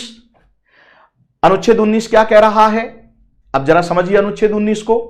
19 में क्या कहा है कि भारत के नागरिकों को अनुच्छेद 1 की धारा क से लेकर के, यानी ए से लेकर के जी तक 6 स्वतंत्रताएं दी हुई हैं। तो अब इसमें राज्य पर तो कोई प्रतिबंध लगाया नहीं है उसने, राज्य से तो कहा नहीं है कि तुम ऐसा नहीं करोगे। क्या कहा है, सभी नागरिकों को इस तरह के अधिकार होंगे। तो ये तो सकारात्मक प्रकृति का हो गया, तो ये बात हट जाती है। अब यहां पर 21 का, तो 21 का में क्या कहा है कि राज्य 6 वर्ष से लेकर के 14 वर्ष की आयु के लोगों को, जो बच्चे हैं, उनको निःशुल्क और अनिवार्य शिक्षा के लिए व्यवस्था करेगा। तो यहां तो नहीं का भाव है नहीं, तो ये नहीं होगा। तो ये भी सही है, ये भी सही है, ये नहीं है। अब आ जाइए अनुच्छेद 29 और अनुच्छेद 30। तो ये भी क्या कह रहा है, राज्य से कह रहा है कि आप ऐसा करो, राइट, तो ये भी नहीं होगा, राइट। अनुच्छेद 32 क्या कह रहा है, तो इसमें भी नहीं का भाव नहीं है। नहीं का भाव क्यों नहीं है इसमें, नहीं का भाव इसलिए नहीं है कि अनुच्छेद 32 की धारा ये क्या कहती है कि अगर किसी व्यक्ति के अधिकारों का उल्लंघन हो रहा है तो उसे समुचित कार्रवाइयों के माध्यम से सर्वोच्च न्यायालय में आवेदन करने का क्या होगा, अधिकार होगा। राइट नाउ, तो ये भी सकारात्मक प्रकृति का हो गया, नकारात्मक भाव तो है नहीं इसमें, राइट। तो ध्यान से आप समझिएगा 3, 4, 5 ये तो नकारात्मक में नहीं आ रहे हैं। नकारात्मक में कौन कौन सा आ रहा है, 1 और 2 आ रहा है। तो आंसर क्या हो जाएगा आपका, डी हो जाएगा। क्या हो जाएगा, डी आंसर होगा। अब आप अपने हिसाब से देख लीजिए किस किस का उत्तर सही था, राइट। तो मोहम्मद कादिर 6 का डी हो गया। Preeti Singh, right now. Amarjeet, welcome बेटा, नमस्कार नमस्कार। सभी को मेरी ओर से शुभाशीष और शुभकामनाएं कि 26 मई को जब आप परीक्षा में शामिल हों तो आपको मुख्य परीक्षा देने का अवसर प्राप्त हो। और जो लोग नए जुड़े हैं वो चैनल को सब्सक्राइब करें, और जो लोग पहले भी जुड़ चुके हैं वो सब्सक्राइब कर चुके हैं लेकिन उन्होंने बेल आइकन को नहीं दबाया है। अक्सर करके मेरे पास मैसेज आ रहे हैं कि सर आपकी क्लास कब शेड्यूल होती है। तो भाई नोटिफिकेशन तो यूट्यूब भेजता है, इसका मतलब आपके पास नोटिफिकेशन नहीं पहुंच रहा है तो आपने बेल आइकन को नहीं दबाया हुआ है।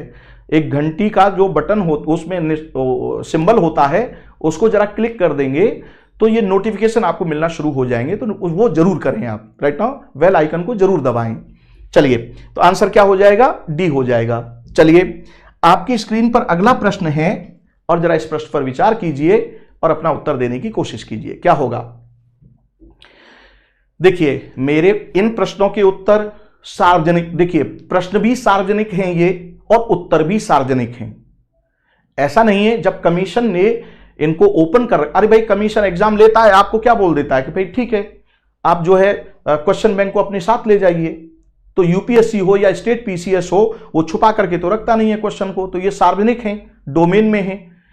अब यहां सारा खेल किसका है? संवेदना का, कि अगर आपके अंदर इनके प्रति समझ है तो आप अंदर हैं, और समझ विकसित नहीं हुई तो बाहर हैं। सारा खेल समझ का है, और मेरा जो रोल है वो ये है कि इनके प्रति आपकी गहरी समझ विकसित करना, इनके मनोविज्ञान को समझाना। Are you getting the point? चलिए, निम्नलिखित में से किनको अधिकार के प्रमुख लक्षणों के रूप में माना जाएगा? यानी जब आप राइट्स की बात कर रहे हैं तो राइट्स के क्या होंगे? कुछ न कुछ तो पहलू होंगे। तो उसके साइलेंट फीचर क्या होते हैं राइट के? किसको हम राइट कहेंगे? तो उससे रिलेटेड कुछ यहां पर स्टेटमेंट दिए हुए हैं। जरा इन स्टेटमेंट को ध्यान से देखिए और अपना उत्तर देने की कोशिश कीजिए। फटाफट आंसर दीजिए बेटा।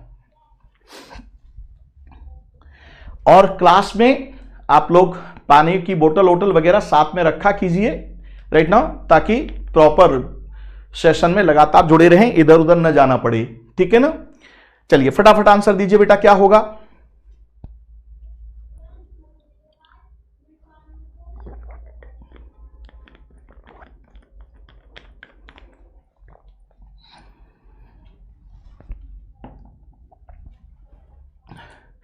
अधिकार व्यक्ति के समाज और सरकार से दावे हैं। अधिकार व्यक्ति का कर्तव्य बोध है। अधिकार व्यक्ति पर युक्ति युक्त निर्बंधन लगाता है। अधिकार लोगों के तार्किक दावे हैं जिन्हें समाज से स्वीकृति मिलती है। अब जरा ध्यान से आप समझिएगा, मैंने आपको यह बताया था पिछले वाले, अगर आपको याद आ रहा होगा तो पिछले वाली क्लास को आप भूलिएगा नहीं, जो पिछले जो मैंने एक्सप्लेनेशन दिए हैं, क्योंकि उनके आधार पर आप प्रश्नों का उत्तर देने में सक्षम होंगे। ध्यान से आप समझिएगा, मैंने क्या बताया था कि नागरिकता क्या करती है? नागरिकता एक ऐसी संकल्पना है जो आपको राज्य का सदस्य बनाती है, और फिर ये व्यक्ति की ओर से, किसकी ओर से? व्यक्ति की ओर से किसकी ओर से? व्यक्ति की ओर से राज्य पर कुछ दायित्व सौंपती है, कि राज्य के ऊपर दायित्व हैं, या ये कहिए कि राज्य के ऊपर दावे हैं। ये क्या हैं? दावे, क्लेम्स। यानी व्यक्ति की ओर से राज्य के ऊपर दावे हैं, राइट। तो ये किसके? नागरिकता की वजह से। और ये जो दावे हैं इन्हीं को क्या कहेंगे हम? सिविल और राजनीतिक अधिकार के रूप में हमने बात की थी आपसे, अधिकार होते हैं। अब आ जाइए, अगर आपने इतनी बात मेरी समझी होती, राइट, तो इस प्रश्न का उत्तर एक झटके में आप दे देते, राइट।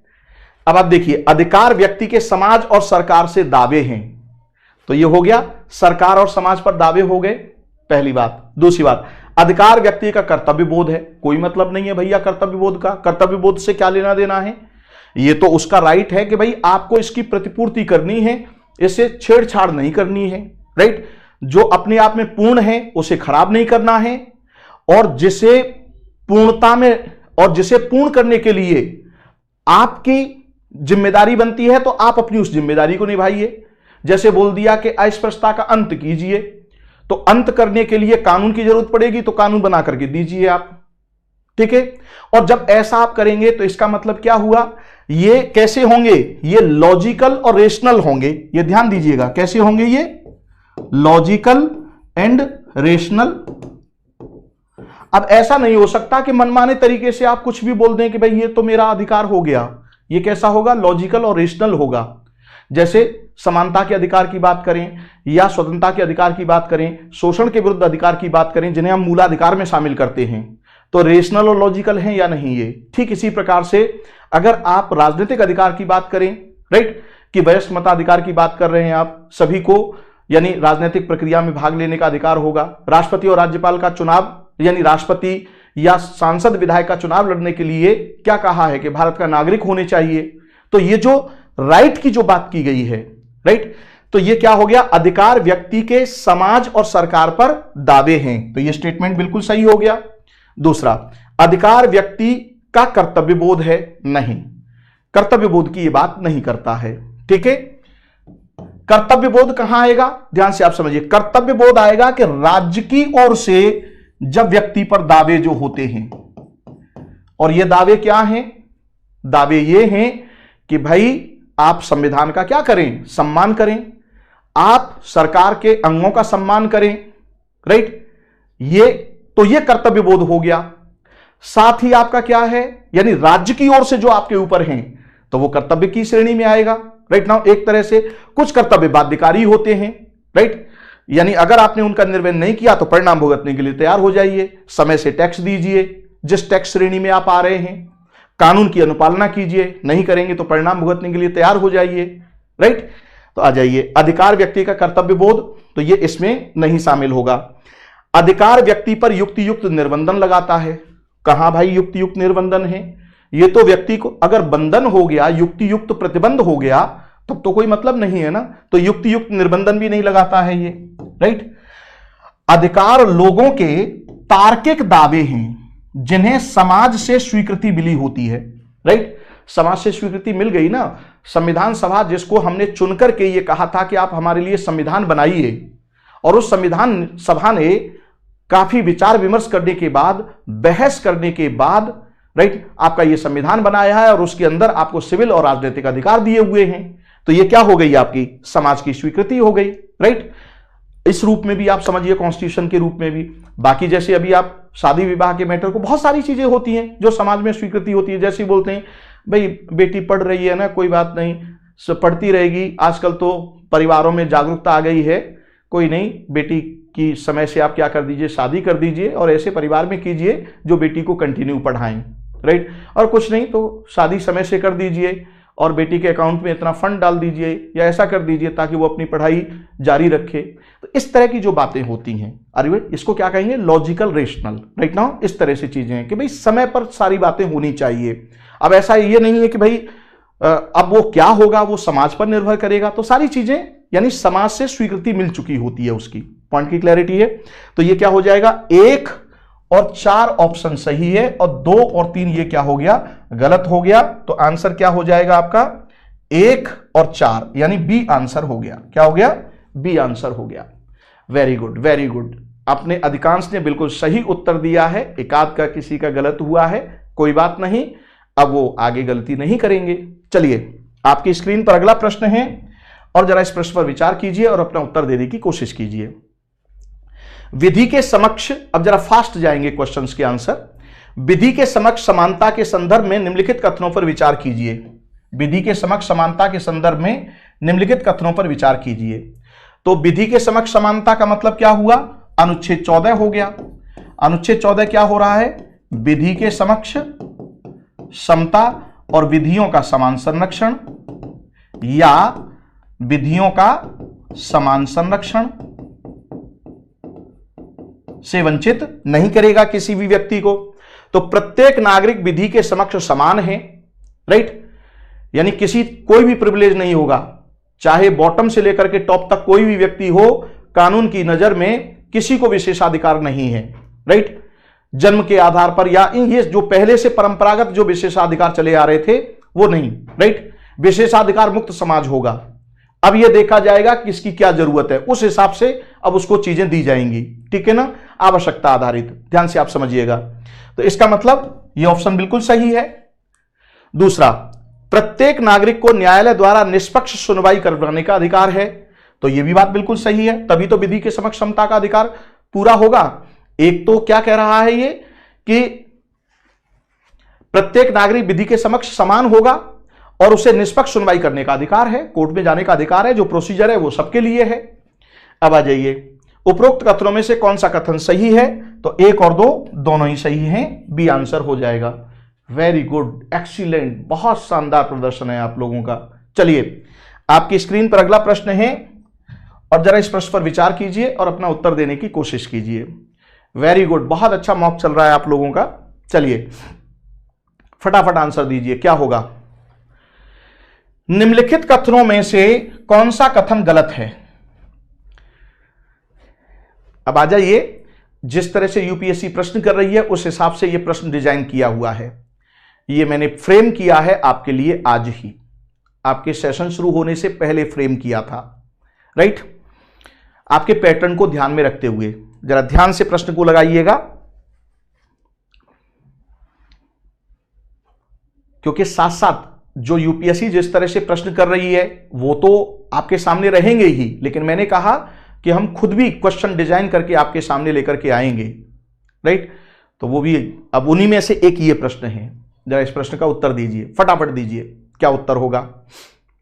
अब देखिए, अटक गए आप लोगों ने, याद कर रखा है क्या लास्ट ईयर के क्वेश्चंस को, मतलब एकदम धड़ल्ले से। यानी वैसे भी यूट्यूब पर बहुत सारी क्या चल रही है, क्लासेस चल रही हैं, मैराथन चल रहा है, जरा ट्विस्ट हुआ क्वेश्चन तो गड़बड़ा गए। अरे वाह, कमलपाल जी ने आंसर अभी कहां आया, ये तो पुराना वाला है, नया उत्तर दीजिए।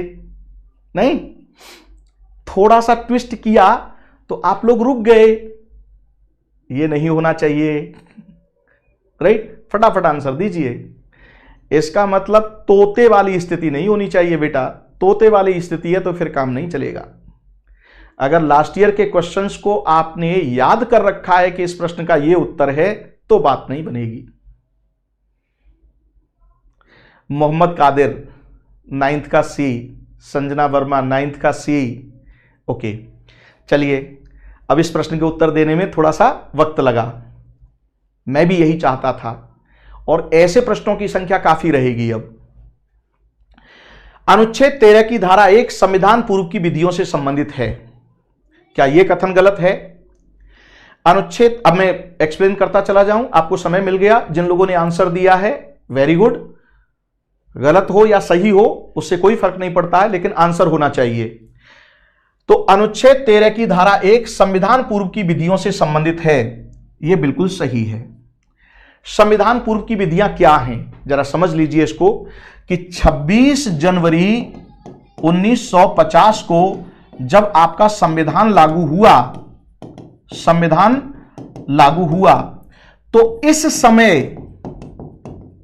भारतीय भूभाग में जो विधियां प्रचलन में थीं उनको क्या कहा जाता है, संविधान पूर्व की विधियां कहा जाता है, ठीक है। और अनुच्छेद 13 की धारा 1 इन्हीं विधियों से संबंधित है, ठीक है। यानी लॉज इन फोर्स कब, commencement of the, before the commencement of the constitution, संविधान के लागू होने से पहले जो विधियां ऑपरेशन में थीं भारत के अंदर उन्हें संविधान पूर्व की विधियां कहा जाता है।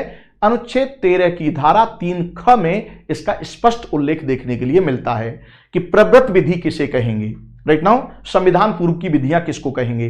ये किस में है, इसका अनुच्छेद 13 की धारा 3 ध्यान से पढ़ लीजिएगा, उसमें क्या लिखा है, प्रवृत्त विधि, और इस प्रवृत्त विधि को ही हम क्या कहेंगे, संविधान पूर्व की विधि कहेंगे। क्या कहेंगे, संविधान पूर्व की विधि। और इसमें क्या कहा है, कहा यह है कि अगर इन विधियों का, चूंकि उस समय तो संविधान था नहीं, अब संविधान बना है और इस हमने मूलाधिकार दिए हैं, तो अगर उन विधियों का इन मूलाधिकारों से असंगत हैं तो वो शून्य मानी जाएंगी।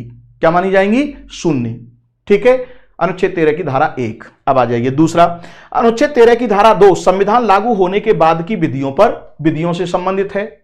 तो देखिए, यह कथन भी सही है, यह कथन भी सही है। अनुच्छेद 13 की धारा 2 क्या कहती है? ऐसी कोई विधि नहीं बनाई जा सकती। राइट, इसका मतलब संविधान लागू होने के बाद की बात हो गई है, तो यह भी बिल्कुल ठीक है। अब आ जाइए, अगर ऐसी कोई विधि बनाते हैं जो मूलाधिकारों को न्यून करती है तो वो शून्य समझी जाएगी। अब आ जाइए, विधि के ग्रहण का सिद्धांत संविधान पूर्व की विधियों पर लागू होता है, जबकि विधि के पृथक्करण का सिद्धांत संविधान पूर्व और बाद दोनों प्रकार की विधियों पर लागू होता है। तो मैं आपको बता दूं कि यह स्टेटमेंट भी बिल्कुल सही है। ठीक, आंसर क्या होगा इसमें? अब जरा उस पर आ जाइए, इसका मैं एक्सप्लेनेशन अभी आपको कर रहा हूं। यानी यह भी सही है, यह भी सही है, यह भी सही है, यह भी सही है, तो आंसर क्या होगा कि उपर्युक्त में से कोई भी गलत नहीं है। यानी तीनों के तीनों स्टेटमेंट सही हैं। कैसे हैं? अब जरा इस पर आ जाइए। अनुच्छेद 13 की धारा 1 क्या कह रही है कि कोई विधि अगर क्या हो रही है? असंगत है, तो वो विधि शून्य होगी। कहां तक? जहां तक वो असंगत हो रही है। इसका मतलब उसका सेपरेशन होगा। मान लीजिए कोई विधि ऐसी है कि उसके 4 पॉइंट हैं, वो तो इन अधिकारों का उल्लंघन नहीं कर रहे हैं, लेकिन उसका एक पॉइंट ऐसा है जो इन अधिकारों का उल्लंघन कर रहा है। तो इसका मतलब अब आपको विभाजित करना पड़ेगा ना उसको, कि विधि का वो पार्ट जो संविधान सम्मत है और विधि का वो पार्ट जो संविधान सम्मत नहीं है। अनुच्छेद 13 की धारा 2 में भी यही लिखा हुआ है कि असंगत होने की सीमा तक विधि शून्य माना जाएगा। तो असंगत होने की सीमा का मतलब यह हुआ कि विधि को फिर बांटना पड़ेगा। तो इसका मतलब यह हुआ कि विधि के पृथक्करण का सिद्धांत संविधान पूर्व की विधियों पर भी लागू होता है और संविधान लागू होने के बाद जो विधि बनाएंगी उन पर भी लागू होता है। लेकिन विधि के ग्रहण का सिद्धांत केवल संविधान पूर्व की विधियों पर लागू होता है। राइट नाउ, यानी इन दोनों में फर्क है। ग्रहण का सिद्धांत यह कहता है कि संविधान पूर्व की जो विधियां हैं अगर वो असंगत हैं तो जो असंगत भाग है, राइट नाउ, वो निष्प्रभावी हो जाएगा। लेकिन पृथक्करण क्या कहता है? पृथक्करण यह कहता, अब आगे क्वेश्चन आएगा इस पर, थोड़ा सा उसके लिए थोड़ा समय दीजिए आप। विधि के पृथक्करण का सिद्धांत क्या कहता है? विधि के पृथक्करण का सिद्धांत यह कहता है कि भाई 4 पॉइंट हैं इसकी, और एक पॉइंट क्या हो गया आपका? एक पॉइंट है वो असंगत है। तो अब ये तो ये कह रहा है कि असंगत है, वही शून्य होगा, बाकी का विधि बना रहेगा। लेकिन सुप्रीम कोर्ट ने कहा कि नहीं भाई, ये नहीं हो सकता। अगर ये पॉइंट हटा दिया आपने तो हम ये देखेंगे कि इस पॉइंट के हटने से अब जो ये शेष विधि बनी है ये अपने उद्देश्य को पूरा करेगी या नहीं। अगर ये अपने उद्देश्य को पूरा कर रही है इसको अलग करने पर, तब तो ठीक है, फिर जो आपका अटैच है वही शून्य माना जाएगा, बाकी की जो विधि है ये लागू रहेगी। लेकिन अगर इस पॉइंट को हटाने पर ये जो कानून है ये अपने उद्देश्य की पूर्ति नहीं कर पा रहा है, राइट, तो फिर ये पूरा का पूरा कानून रद्द करना पड़ेगा। यह है ग्रहण का सिद्धांत। तो ये आपकी संविधान पूर्व की विधियों पर भी लागू होता है और संविधान के बाद की विधियों पर भी लागू होता है। अब आइए ग्रहण का सिद्धांत। ग्रहण का सिद्धांत क्या है? ये केवल संविधान पूर्व की विधियों पर है। वो क्या कहता है कि जैसे छाया पड़ी तो छाया पड़ गई, अब आपने देखा कि उसके एक पॉइंट पर छाया पड़ी है, ठीक है, तो यह निष्प्रभावी हो जाएगा। फिर कोर्ट का क्या कहेगा कि भाई अगर यह निष्प्रभावी हुआ तो बाकी की जो विधि है वो अपने उद्देश्य को पूरा कर पा रही है या नहीं कर पा रही है। अगर नहीं कर पा रही है तो भले ही इस वाले भाग पर इसकी छाया पड़ी है, लेकिन पूरे के पूरे कानून को क्या माना जाएगा? इसकी छाया में माना जाएगा, यानी यह निष्प्रभावी हो जाएगा। और फिर संविधान में बाद में संशोधन हुआ भाग 3 में, और उसकी वजह से ये जो असंगतता है ये समाप्त हो गई। तो फिर क्या होगा? ये पुनः प्रभाव में आ जाएगा, यानी असंगतता हटी तो पुनः प्रभाव में आएगा। लेकिन अनुच्छेद 13 की धारा 2 वाला जो कॉन्सेप्ट है उसमें अगर एक बार विधि रद्द हो गई तो वो हमेशा हमेशा के लिए रद्द हो जाती है। Are you getting the things? तो आंसर क्या होगा आपका? डी होगा। आशा करता हूं कि कॉन्सेप्ट आपको समझ में आ गया होगा। चलिए आपकी स्क्रीन पर अगला प्रश्न है और जरा इस प्रश्न पर विचार कीजिए और अपना उत्तर दीजिए।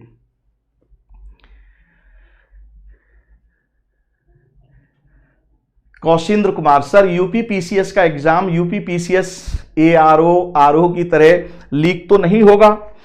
अब देखो, इस तरह के प्रश्नों का उत्तर देना तो मेरे लिए बड़ा मुश्किल है।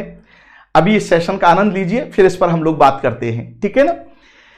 इंदिरा साहनी केस का संबंध निम्नलिखित में से किस विषय पर है? फटाफट दीजिए। जहां कॉन्सेप्ट को समझाने की जरूरत है वहां मैं समझाता जा रहा हूं आपको। और सेशन को जो पहली बार हमसे जुड़ रहे हैं वो सेशन को यानी चैनल को सब्सक्राइब जरूर करें बेटा, और साथ ही इसको शेयर भी करें। जो भी लाइव आ चुके हैं वो अपने दोस्तों में इसको शेयर करें, और जो लोग बाद में देख रहे हैं वो भी शेयर करें, लाइक करें, कमेंट करें। अब जैसे कुछ लोग बाद में देखते हैं, मैं देख रहा हूं कि अभी तो बहुत कम संख्या होती है, लेकिन पता चला 24 घंटे होते होते पता चला कि 500, 700, 1000 के आसपास ही लोग पहुंच जाते हैं। इसका मतलब लोग बाद में देखते हैं। तो भाई बाद में देखने वाले लोगों से भी हमारा ये आग्रह है कि जरा आपके लिए काम कर रहे हैं तो जरा इसको चैनल को क्या कीजिए, कमेंट भी कर दिया कीजिए भाई। जब आप उसको देख रहे हैं, समझ रहे हैं, तो कमेंट करने में क्या जा रहा है? कम से कम हमें ये तो पता चलेगा कि आप लोगों के लिए काम ठीक से हो रहा है या नहीं हो रहा है। ऑनलाइन जो लाइव आ रहे हैं वो तो कमेंट कर ही रहे हैं, लेकिन जो लाइव नहीं आते हैं और बाद में वीडियो देखते हैं, जरा कमेंट तो कर सकते हैं ना। उसमें क्या आपका कोई निःशुल्क है? वो तो भाई उसका तो कोई शुल्क नहीं है, राइट। तो चैनल को सपोर्ट भी कीजिए भाई, समझ में आ रहा है ना। चलिए, इंदिरा साहनी केस का संबंध निम्नलिखित में से किस विषय से है? पिछड़ा वर्ग आरक्षण से, मौलिक अधिकारों के उल्लंघन से, संपत्ति के अधिकारों से, उपर्युक्त में से कोई नहीं। फटाफट आंसर दीजिए बेटा, क्या होगा? इसका उत्तर तो सभी लोग जानते हैं, मौलिक अधिकारों के उल्लंघन से, संपत्ति के अधिकारों से, उपर्युक्त में से कोई नहीं। ये तो आरक्षण से रिलेटेड है बेटा, 10th का बी कैसे हो जाएगा? इंदिरा साहनी केस, राइट भाई, ये तो आरक्षण से संबंधित है ना। जो आप 50% की जो सीमा बताई गई थी उससे रिलेटेड है। याद नहीं आ रहा है ये? इस पर तो काफी उछल उछल करके, कूद कूद करके हर क्लास में बताया जाता है, क्योंकि अगर ये केस नहीं समझाया है क्लास में तो फिर तो क्लास ही खत्म हो गई, उसका कोई मतलब नहीं है, राइट नाउ। तो इंदिरा साहनी वाला केस है, ये तो बहुत चर्चित मामला है, और इसी को तो मैनेज किया है अनुच्छेद 100 यानी संवैधानिक संशोधन, जो 103वां संवैधानिक संशोधन है, यानी जो आर्थिक रूप से पिछड़े हुए जो लोग हैं, राइट नाउ, कि भाई उनको भी आरक्षण दे दिया जाए 10% वाला। तो ये कहा गया था कि भाई इंदिरा साहनी वाले केस की वजह से इसको क्या मिलेगी, ये जो है रद्द कर दिया जाएगा। तो ऐसा नहीं है। Are you getting the things? तो आंसर क्या होगा बेटा? ए होगा, आरक्षण से रिलेटेड। Is it clear? चलिए, all the best, very good very good. चलिए, आपकी स्क्रीन पर अगला प्रश्न है, और जरा इस प्रश्न पर विचार कीजिए।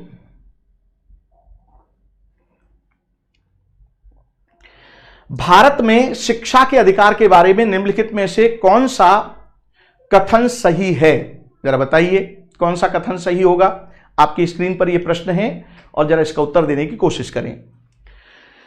शिक्षा के अधिकार के बारे में, इसका मतलब यह हुआ कि अनुच्छेद 21 का, राइट, तो 6 से 14 वर्ष की आयु के सभी बच्चों के लिए मुफ्त और अनिवार्य शिक्षा का प्रावधान होना चाहिए। क्या यह कथन सही है? शिक्षा का अधिकार अधिनियम 2009 के प्रावधानों की अनिवार्यता है कि विद्यालयों में योग्य शिक्षक और बुनियादी अवसंरचना अवश्य होनी चाहिए।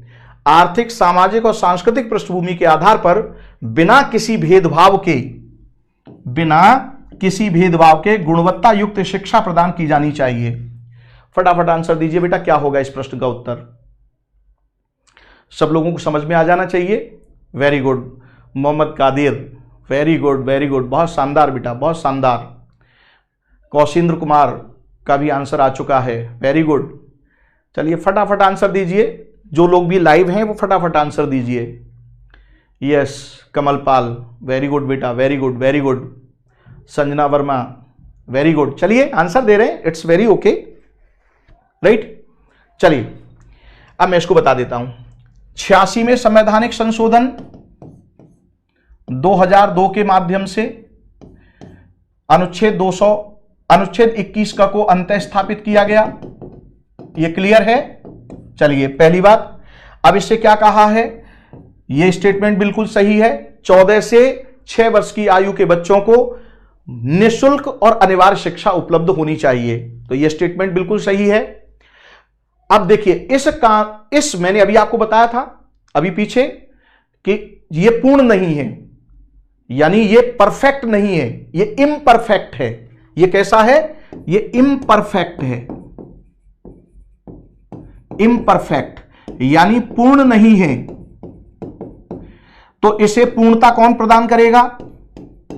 इसे पूर्णता प्रदान करेगा कौन? राज्य। और राज्य की ओर से कौन करेगा ये काम? तो ये काम राज्य की ओर से संसद करेगी। आप कहेंगे कि सर संसद क्यों करेगी राज्य? तो अनुच्छेद 12 में क्या कहा है कि राज्य के अंतर्गत कौन आएगा?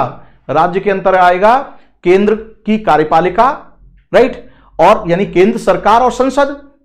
और ध्यान दीजिएगा, मूलाधिकारों से रिलेटेड लॉ बनाने का अधिकार किसको दिया गया है? संसद को दिया गया है। क्यों दिया गया है?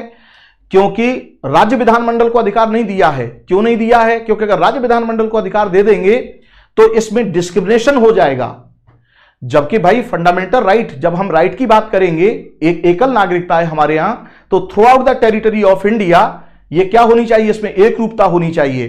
तो पार्लियामेंट जब लॉ बनाएगी तो इसमें क्या रहेगी? एक रूपता रहेगी। इसलिए राज्य विधानमंडल को लॉ बनाने की जरूरत नहीं है।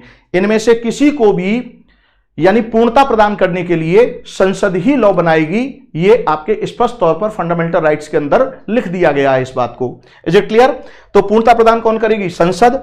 और संसद ने यह काम कब किया? 2009 में कानून पारित किया, जो कि 2010 में क्या हुआ? लागू हुआ। अप्रैल 2010 में लागू हुआ। ठीक है, तो आ जाइए, ये वाला स्टेटमेंट भी बिल्कुल सही है, इसी कानून के तहत है।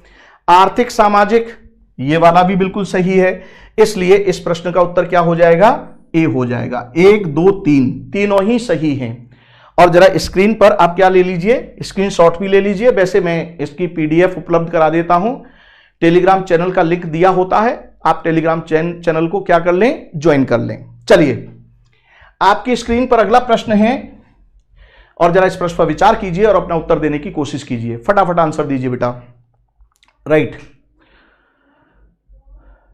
क्वेश्चन 13 आपकी स्क्रीन पर है, फटाफट आंसर दीजिए। क्या उत्तर होगा? समता के अधिकार के अंतर्गत निम्नलिखित में से कौन शामिल नहीं है?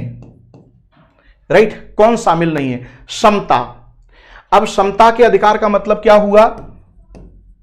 अनुच्छेद 14 से लेकर के 18 तक। राइट नाउ ये समानता का अधिकार है, पहले ही मैं स्लाइड पर बता चुका हूं आपको।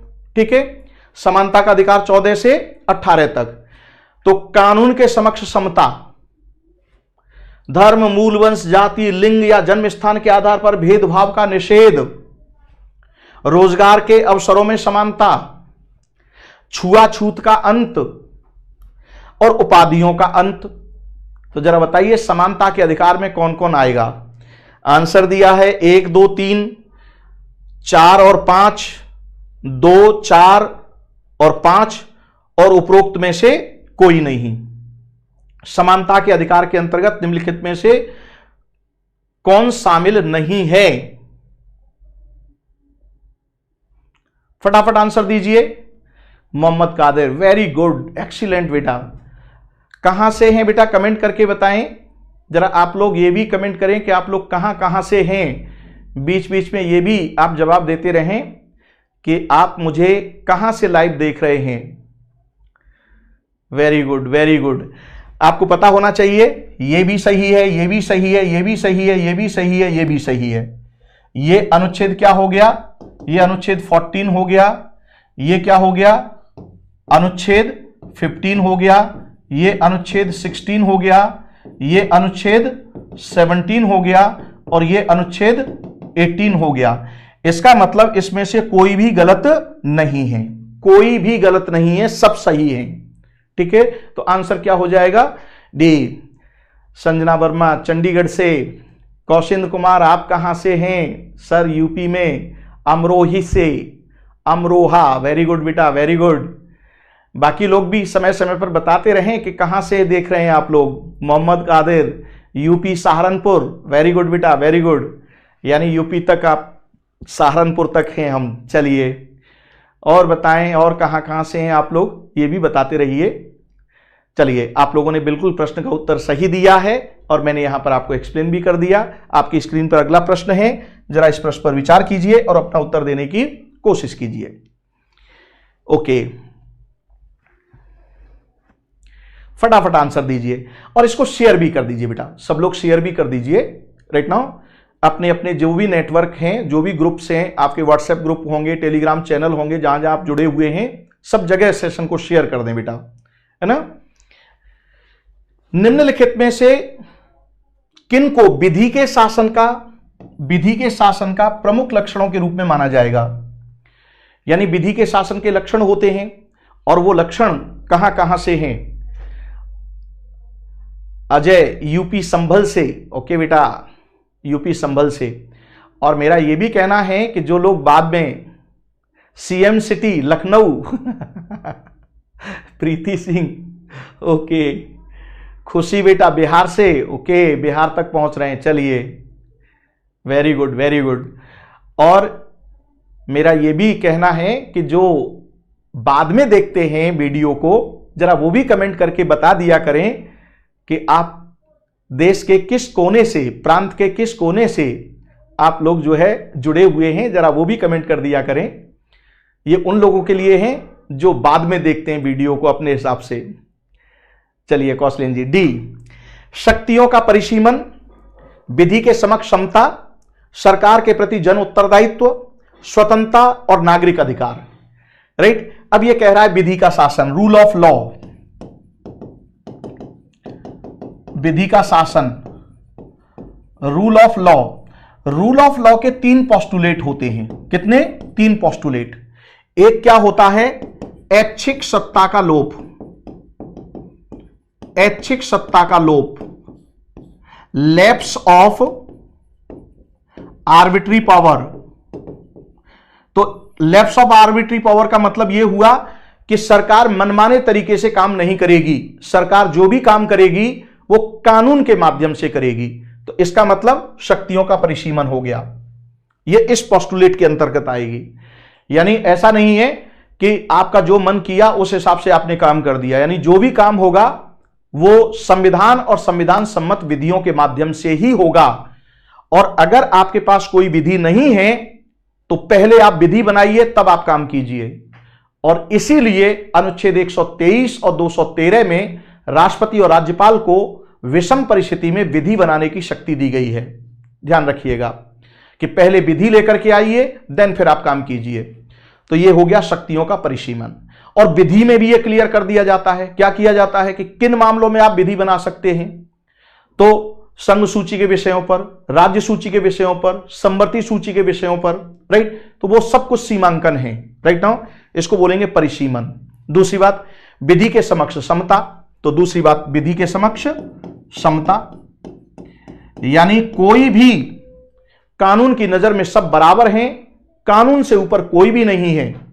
यानी क्या छोटा क्या बड़ा, क्या सरकारी क्या गैर सरकारी, कानून की नजर में सब बराबर हैं, राइट नाउ। लेकिन यह देखा जाएगा कि किसकी परिस्थिति क्या है। तो जैसी एक समान परिस्थिति वाले लोग होंगे उन पर एक समान कानून लागू होगा, और असमान परिस्थिति वाले लोगों पर समान कानून लागू नहीं होगा। फिर तो यह अन्याय हो गया, फिर वो समानता कहां रही, वो तो असमानता हो जाएगी। और तीसरी बात क्या है, तो यानी ये भी स्टेटमेंट सही है, सरकार के प्रति जन उत्तरदायित्व, सरकार के प्रति जन उत्तरदायित्व। अब आ जाइए तीसरा, इसमें क्या है, मूलाधिकारों को प्राथमिकता।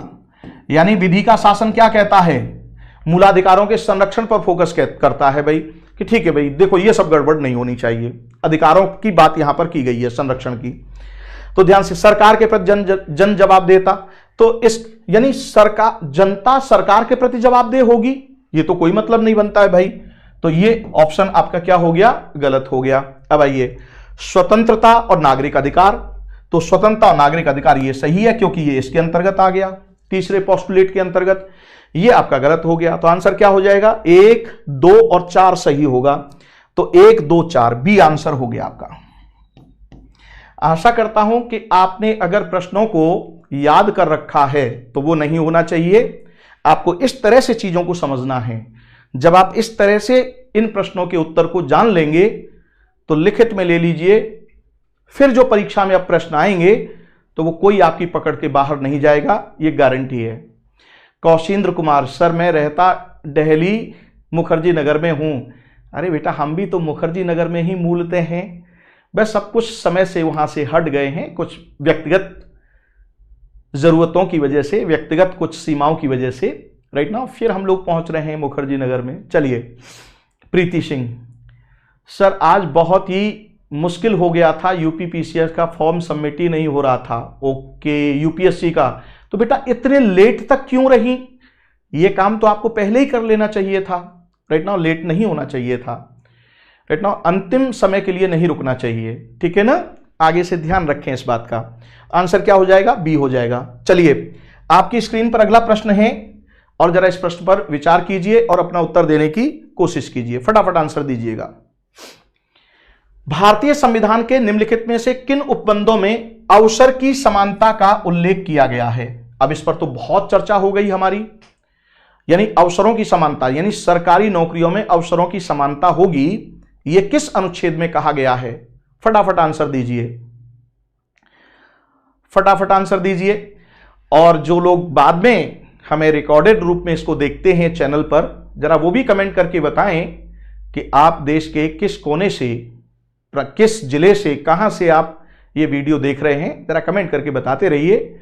और साथ ही ये भी बताते रहिए कि जब आपने चैनल पर विजिट किया है, वीडियो पर विजिट किया है, तो आपको क्लास कैसी लगी, इस बारे में भी जरा कमेंट कर दिया करें। राइट नाउ 15 का सी, संजना वर्मा, 15 का B, very good very good. चलिए, प्रस्तावना और मूल कर्तव्य में अवसर की समानता, मूलाधिकार और मूल कर्तव्य में, प्रस्तावना और मूलाधिकार में, मूल कर्तव्य और आज के नीति निषेधक तत्वों में, तो आंसर हो जाएगा सी। कैसे होगा आंसर का सी? तो प्रस्तावना में क्या लिखा है कि भारत के सभी नागरिकों को न्याय, स्वतंत्रता और समानता, और समानता में क्या लिखा हुआ है? अवसरों की समानता, और क्या लिखा हुआ है? व्यक्ति की प्रतिष्ठा की समानता। तो प्रस्तावना में अवसरों की समानता है। अब आ जाइए, मूलाधिकार में कहां पर है? अनुच्छेद 16 हो गया। क्या हो गया? अनुच्छेद 16 हो गया। इसलिए आंसर क्या होगा आपका? सी होगा 15 का। वेरी गुड, बहुत शानदार। चलिए, बहुत सुंदर उत्तर दे रहे हैं आप लोग, वेरी गुड वेरी गुड, बहुत सुंदर। चलिए, आपकी स्क्रीन पर अगला प्रश्न है और जरा इस प्रश्न पर विचार कीजिए और अपना उत्तर देने की कोशिश कीजिए। निम्नलिखित में से किस बात में उच्चतम न्यायालय ने यह व्यवस्था दी थी कि संवैधानिक संशोधन भी भारतीय संविधान के अनुच्छेद 13 के अधीन जो विधि की बात की गई है, जो मूलाधिकारों से असंगत होने पर शून्य घोषित किया जा सकता है? गूगल ट्रांसलेट है, थोड़ी सी गड़बड़ है प्रश्न को समझने में, लेकिन आप इस बात के लिए तैयार रहिए। राइट, अनुच्छेद 13 की धारा 2 क्या कहती है? ऐसी कोई विधि नहीं बनाई जा सकती, ऐसी कोई विधि नहीं बनाई जा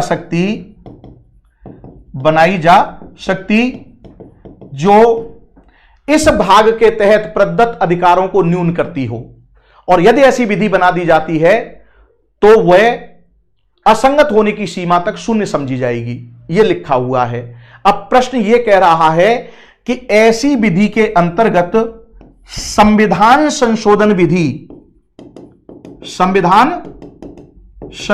विधि जो कि अनुच्छेद किसके तहत होगी? 368 के तहत। यानी संविधान में जो संशोधन किया गया है अनुच्छेद 368 के तहत, क्या वो इसके दायरे में आएगी या नहीं आएगी, उससे संबंधित ये बात है। तो ये कह रहा है कि ये भी इसके दायरे में आएगी। ये किस केस में ये बात कही थी? केशवानंद भारतीय बनाम केरल राज्य 1973 में कही थी, या मिनर्वा मिल्स विवाद 1980 में कही थी, या गोलकनाथ बनाम पंजाब राज्य 1967 में कही थी, या Maneka Gandhi versus union of India 1978 में कही थी? जरा बताइए, फटाफट आंसर दीजिए। यानी संविधान संशोधन विधि भी, राइट, संविधान संशोधन विधि भी ऐसी विधि के दायरे में आएगी, यानी अगर संविधान में संशोधन करके आपने अगर मूलाधिकारों को न्यून किया है तो वो भी विधि शून्य माना जाएगा। इस तरह का निर्णय किस बाद में दिया था, जरा बताइए फटाफट, किस बाद में दिया गया था? केशवानंद भारती बनाम केरल राज्य। तो बेटा केशवानंद भारती बनाम केरल राज्य में यह कहा था कि संविधान संशोधन विधि ऐसी विधि के अंतर्गत नहीं आती है। यानी केशवानंद भारती बनाम केरल राज्य में तो यह कहा है, मोहम्मद कादिर क्या कहा है कि संसद संविधान में संशोधन करने की शक्ति के माध्यम से मूलाधिकारों में भी संशोधन कर सकती है, लेकिन वह ऐसा कोई संशोधन नहीं कर सकती जो संविधान के मूल ढांचे को प्रभावित करता हो। तो आपका उत्तर तो गलत हो गया, राइट। यह बात कब कही थी? गोलकनाथ बनाम पंजाब राज्य में। गोलकनाथ बनाम पंजाब राज्य 1967 में कही थी कि संविधान में संशोधन करने के माध्यम से भी आप मूलाधिकारों को न्यून नहीं कर सकते। ऐसी विधि के अंदर संविधान संशोधन विधि भी आती है, और जब संविधान संशोधन विधि आएगी तो वो शून्य समझी जाएगी। और उन्होंने क्या कहा था कि अगर संविधान में संशोधन करना है तो एक संविधान सभा बुलाने की जरूरत पड़ेगी आपको, अगर मूलाधिकारों में संशोधन करना है तो, राइट। ये बात कही थी। और जरा याद कीजिए, जो लोग मुझसे क्लास किए हुए हैं, इसको बड़ा उछल करके क्लास में हमने समझाया था, बड़े ही जो है नाटकीय अंदाज में। तो आशा करता हूं कि अब ये आपको समझ में आ गया होगा। मोहम्मद कादिर, आपको समझ में आ गया बेटा? कमेंट करके बताएं।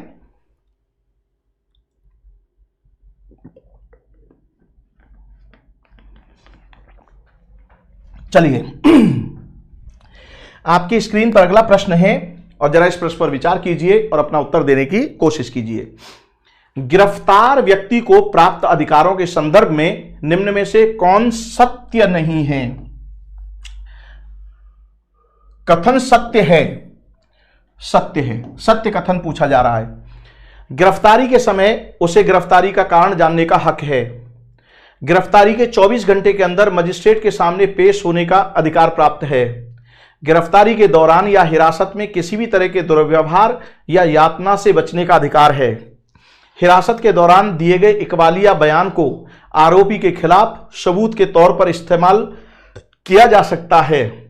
15 साल से कम उम्र के बालक या किसी भी महिला को सिर्फ पूछताछ के लिए ही थाने में बुलाया जा सकता है। जरा बताइए क्या क्या होगा इस प्रश्न का उत्तर, फटाफट आंसर दीजिए, फटाफट आंसर दीजिए बेटा, क्या होगा? अगर आपने टॉपिक को ध्यान से पढ़ा हुआ है तो उत्तर देने की स्थिति में आप निश्चित तौर पर होंगे।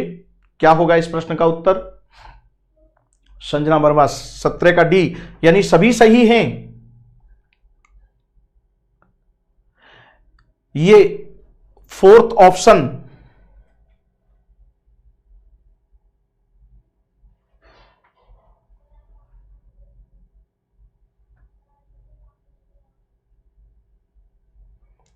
फटाफट आंसर दीजिए।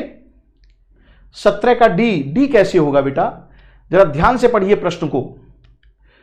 कौशिंद्र कुमार, प्रश्न को ध्यान से पढ़िए, कहीं कोई गलती तो नहीं हो रही है। देखिए, गिरफ्तारी के समय उसे गिरफ्तारी का कारण जानने का अधिकार है। यह बात अनुच्छेद किस में लिखी हुई है? 22 में लिखी हुई है, ठीक, 22 की धारा 1 में। गिरफ्तारी के 24 घंटे के अंदर न्यायिक मजिस्ट्रेट के सामने उसे पेश किया जाएगा, राइट, ये भी है। गिरफ्तारी के दौरान या हिरासत में किसी भी तरह के दुर्व्यवहार या यातना से बचने का अधिकार। जरा बताइए, हिरासत के दौरान दिए गए, ये तो कोर्ट का इंटरप्रिटेशन है ना, किसका? कोर्ट का इंटरप्रिटेशन, कि भाई ये सब हिरासत में जो व्यक्ति होगा, आप हिरासत में जो व्यक्ति होगा उसके साथ दुर्व्यवहार नहीं करेंगे, उसे आप यातना नहीं देंगे, राइट नाउ। ये तो कोर्ट का, यानी मानव अधिकारों का क्या करेंगे आप? पालन करेंगे, राइट नाउ। हिरासत के दौरान दिए गए इकबालिया बयान को आरोपी के खिलाफ सबूत के तौर पर इस्तेमाल किया जा सकता है। कैसे किया जाएगा भाई? यानी पुलिस, ये भी इसका कोई मतलब नहीं है, इससे कनेक्टेड कहां है ये, राइट। 15 साल से कम उम्र के बालक या किसी भी महिला को सिर्फ पूछताछ के लिए ही थाने बुलाया जा सकता है? जरा बताइए क्या होगा इस प्रश्न का उत्तर। तो देखिए ये तो एकदम आउट हो जाता है आपका फोर्थ वाला ऑप्शन तो, राइट, कि हिरासत के दौरान इकबालिया बयान है उसे कोर्ट में पेश थोड़ी नहीं किया जाएगा कि भाई ये सबूत है, कोर्ट मानता ही नहीं है उसके, वो पेश जरूर करता है लेकिन कोर्ट मानता कहां है उसे, राइट नाउ, पूछताछ करके चार्जशीट में उसको शामिल कर देता है, लेकिन पुलिस में दिए गए बयान का क्या होना चाहिए? सत्यापन होना चाहिए। क्या होना चाहिए? सत्यापन, राइट। और ये क्या कह रहा है? गिरफ्तार व्यक्ति को प्राप्त अधिकारों के संदर्भ में कौन सा कथन सत्य है? तो अनुच्छेद 22 को आप टारगेट करेंगे ना, तो अनुच्छेद 22 में क्या लिखा हुआ है कि 1 और 2 तो रहेगा ही रहेगा, राइट। तो 1 और 2, अब आप 3 को लीजिए या 4 को शामिल कीजिए, 5 को शामिल कीजिए, तो 1, 2 और आपका 3, राइट। 15 साल से कम उम्र के बालक है, इससे तो कोई लेना देना नहीं है भाई। 1, 2, 3 आंसर होगा इसका, ए आंसर होगा। क्या होगा? ए आंसर होगा। इसके अकॉर्डिंगली ये जो प्रश्न डिजाइन किया है, इस प्रश्न के अनुसार इसका उत्तर क्या होना चाहिए? 1, 2 और 3, यानी 1, 2, 3 सही होगा इसके accordingly. Are you getting the things? ये जो चीजें हैं इकबालिया बयान के तौर पर कैसे पेश कर सकते हैं आप? ये तो संभव नहीं है, राइट नाउ, और ना ही ये संभव है, राइट नाउ। ये दोनों चीजें बिल्कुल अलग हैं। अगर मान लीजिए 15 साल से कम उम्र का बच्चा है तो गिरफ्तार क्यों नहीं करेंगे भाई? अगर मान लीजिए उसने हत्या की है, राइट नाउ, या उसने बलात्कार किया है, या उसने किसी की हत्या का प्रयास किया है, तो केवल थाने बुलाएंगे उसे इस बात के लिए कि केवल पूछताछ करेंगे बस? ऐसा थोड़ी नहीं है। ये तो कह रहा है गिरफ्तार व्यक्ति को, यानी जब आपने गिरफ्तार कर लिया है, राइट, तो ये वाली स्थिति निकल करके आ रही है। तो 1, 2, 3 सही होगा ये आपका। क्या होगा? 1, 2, 3। न तो ये सही है न ये सही है, राइट नाउ। जब आपको अरेस्ट कर लिया गया है, अब यहां तो अरेस्टिंग की बात आ रही है, तो ये कहां से आपने ले लिया इसको, राइट नाउ? तो क्या रहेगा? 1, 2 और 3। प्रीति सिंह। पॉइंट की क्लैरिटी है बेटा, समझ में आ रहा है ना सब लोगों को? चलिए आपकी स्क्रीन पर अगला प्रश्न है और जरा इस प्रश्न पर विचार कीजिए और अपना उत्तर देने की कोशिश कीजिए। फटाफट आंसर दीजिए बेटा। धार्मिक अधिकारों के संदर्भ में किसी व्यक्ति को धार्मिक कामकाजों के प्रबंधन का अधिकार है, धर्म का प्रचार प्रसार करने का अधिकार है, प्रचार प्रसार में कोई भी विधि अपनाने का अधिकार है। जरा बताइए क्या उत्तर होगा? धार्मिक स्वतंत्रता का अधिकार जो दिया हुआ है अनुच्छेद 25 से लेकर के 28 तक, तो उसके अंतर्गत इनसे संबंधित कौन सी बातें सही हैं और कौन सी बात गलत है, इस बात को आप क्लियर कीजिए। क्या होगा इस प्रश्न का उत्तर? फटाफट आंसर दीजिए बेटा। यस। देखिए, धार्मिक कामकाजों के प्रबंधन का अधिकार है, फटाफट आंसर दो बेटा। धर्म का प्रचार प्रसार करने का अधिकार है, प्रचार प्रसार में कोई भी विधि अपनाने का अधिकार है। तो देखिए ये वाला स्टेटमेंट बिल्कुल सही है। धर्म का प्रचार प्रसार करने का अधिकार है, यह भी बिल्कुल सही है। प्रचार प्रसार में कोई भी विधि अपनाने का अधिकार है। नहीं भाई, कोई भी विधि कैसे होगा? अगर आप ऐसी विधि अपनाते हैं जिससे पब्लिक न्यूसेंस क्रिएट होता है तो वो स्वीकार थोड़ी नहीं होगा। अगर आप लोक स्वास्थ्य को चुनौती देंगे, इस पर युक्तियुक्त प्रतिबंध है। क्या है? युक्तियुक्त प्रतिबंध है कि लोक स्वास्थ्य को आप हानि नहीं पहुंचाएंगे, लोक व्यवस्था को आप हानि नहीं पहुंचाएंगे, राइट नाउ। इस आधार पर क्या कर सकती है सरकार? युक्तियुक्त प्रतिबंध लगा सकती है, राज्य युक्तियुक्त प्रतिबंध लगा सकता है, राइट। तो ये क्या होगा आपका? इस कोई भी विधि अपनाने का अधिकार नहीं है आपको, इस पर प्रतिबंध है, राइट। तो आंसर क्या होगा? केवल 1 और 2 सही है, ए आंसर हो जाएगा। ओके, वेरी गुड, एक्सीलेंट, बहुत शानदार प्रदर्शन है। चलिए आपकी स्क्रीन पर अगला प्रश्न है और जरा इस प्रश्न पर विचार कीजिए और अपना उत्तर देने की कोशिश कीजिए। प्रश्न क्या है? कानून के शासन के संदर्भ में निम्नलिखित कथनों पर विचार कीजिए। फिर आ गया विधि का शासन, और अभी मैंने आपको समझाया था विधि के शासन को। अब तो बहुत आराम से उत्तर दे देंगे, फटाफट उत्तर दीजिए। इसको तो मुझे एक्सप्लेन करने की भी जरूरत नहीं है, फटाफट आंसर दीजिए बेटा। क्या होगा इसका उत्तर? कानून के शासन के संदर्भ में निम्नलिखित कथनों पर विचार कीजिए। इसका अर्थ है कि सभी कानून देश के सभी नागरिकों पर सख्ती से लागू होंगे, यानी शक्ति के साथ लागू किए जाएंगे कानून। इसके द्वारा सभी प्रकार के अपराधों के लिए एक निश्चित सजा व प्रक्रिया का प्रावधान है, राइट। जरा बताइए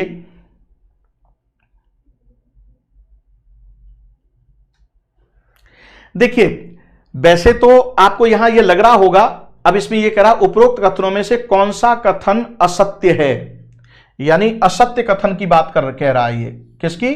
असत्य की। तो असत्य कौन सा है इसमें? राइट नाउ सही यानी गलत कथन कौन सा है? इन दोनों में से एक कथन गलत है या दोनों कथन भी गलत हो सकते हैं, तो वो बताइए। गलत को चिन्हित करके बताना है आपको।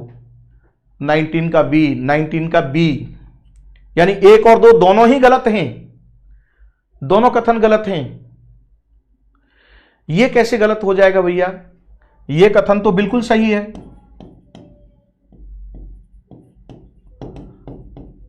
बिल्कुल सही है। सही कैसे है? अगर किसी व्यक्ति ने हत्या की है तो अभी तो वो धारा बदल गई है, अब 1 जुलाई से बदल जाएगी, लेकिन अगर पुराने उसको देखेंगे तो आईपीसी की धारा 302 के तहत मुकदमा दर्ज होगा और उसके तहत जो प्रोसीडिंग्स है सीआरपीसी की वो आपकी क्या रहेगी? लागू रहेगी कि कैसे कोर्ट में प्रोसीड किया जाएगा, और वो क्या है? एक निश्चित है वो, यानी इसके द्वारा सभी प्रकार के अपराधों के लिए एक निश्चित सजा व प्रक्रिया का प्रावधान है। जैसे हत्या की है तो आजीवन कारावास और मृत्युदंड तक की सजा हो सकती है। जान से मारने की कोशिश की है तो उसमें भी सजा निश्चित है। किसी का बलात्कार के मामले की बात आती है तो उसमें सजा भी निश्चित है। राइट, अगर चोरी चकारी की है तो उसमें भी सजा निश्चित है, कितने तक की सजा दी जाएगी। तो ये तो बिल्कुल सही है ना ये वाला स्टेटमेंट। तो अब देखिए ये स्टेटमेंट भी सही है, लेकिन यहां गड़बड़ कहां की है इन्होंने? गड़बड़ की है इसको लेकर के, सख्ती से लागू किया जाएगा नियम। ये क्या है? ये है कि विधि के समक्ष समता का मतलब यह हुआ कि सभी नागरिकों पर या सभी व्यक्ति, अब यहां नागरिक वर्ड यूज कर दिया है, चलिए कोई बात नहीं, वो प्रश्न में ऐसा कर सकते हैं आप। राइट, तो ध्यान से आप समझिएगा, विधि के समक्ष समता की बात की है तो इसका मतलब क्या है कि कानून की नजर में सभी बराबर हैं और एक समान परिस्थिति के जो लोग होंगे, एक समान परिस्थिति के जो लोग होंगे उन पर एक समान विधि लागू होगी, एक समान विधि लागू होगी। तो अब यहां पर ये लिखा, अब यहां ये नहीं है कि सख्ती से लागू होगी, ये नहीं लिखा हुआ है। क्यों? क्योंकि भाई उसमें परिस्थितियां भी तो इन्वॉल्व होती हैं, सब्जेक्ट टू बाउंड होती है ना, तो शक्ति वर्ड गलत यूज किया है यहां पर। राइट ना, विशुद्ध लॉ ओरिएंटेड क्वेश्चन कर दिया है ये, यानी जिसने भी ये प्रश्न डिजाइन किया था उस समय कमीशन में, तो लगता है कि उसने कुछ ज्यादा ही दिमाग लगा दिया स्टूडेंट को, तो इस तरह से प्रश्न नहीं करना चाहिए था। चलिए फिर भी कर दिया है तो कोई बात नहीं है। तो यहां पर यह बात आ जाती है शक्ति वाली, ठीक है ना। तो ये आपका स्टेटमेंट गलत है, तो गलत स्टेटमेंट है तो केवल एक क्या होगा? केवल एक है। असत्य पूछा है, सत्य ये है, ये असत्य हो गया। पॉइंट की क्लैरिटी है, यानी उसके साथ परिस्थितियां जुड़ी होती है ना, सब्जेक्ट टू बाउंड। अब जैसे मान लीजिए एक व्यक्ति है, उसने हत्या की है और एक दूसरे व्यक्ति ने भी हत्या की है। अब इस व्यक्ति ने हत्या के लिए हत्या की है और इस व्यक्ति ने सेल्फ डिफेंस में हत्या की है, तो अगर सख्ती से आप लागू कर देंगे तो दोनों को आप आजीवन कारावास दे देंगे क्या, या मृत्युदंड दे देंगे कि भाई हत्या हत्या होती है, चाहे जाने में हुई हो या अनजाने में हुई हो।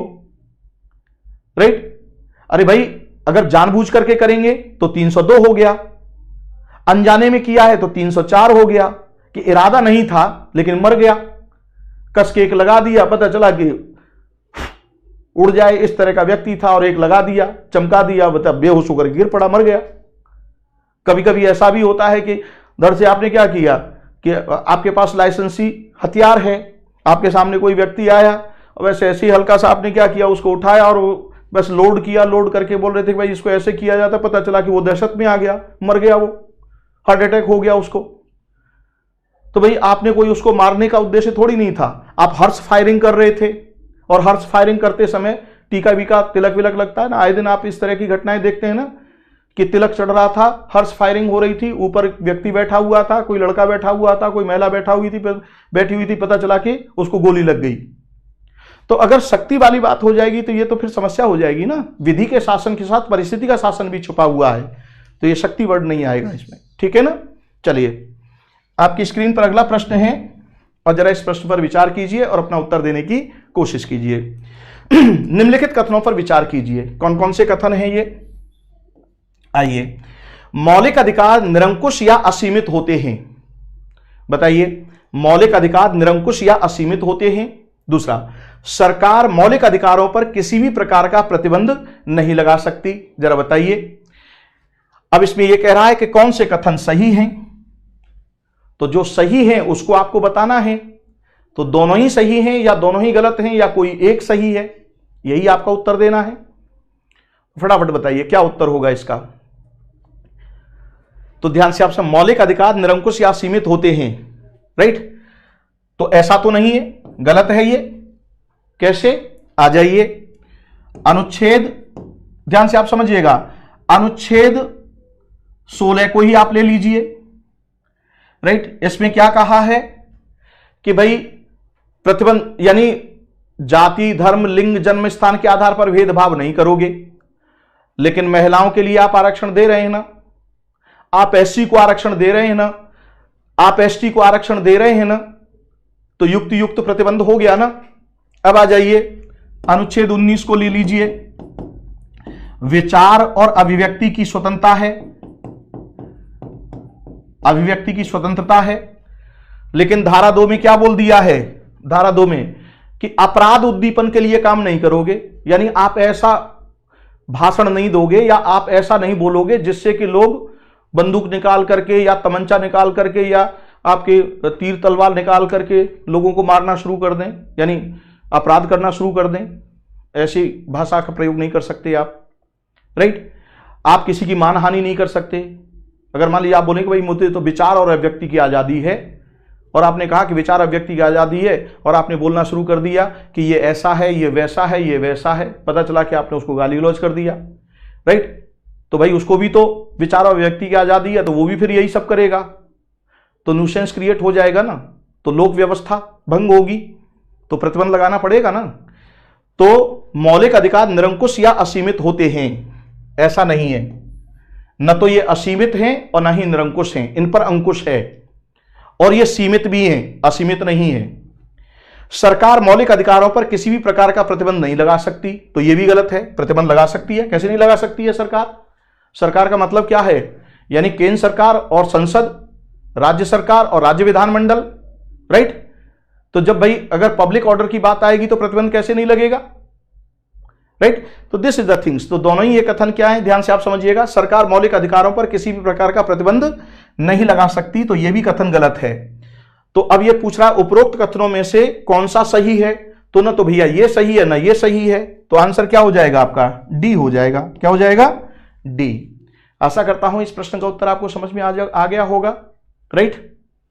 चलिए, आज की समय सीमा यहीं पर समाप्त हो रही है।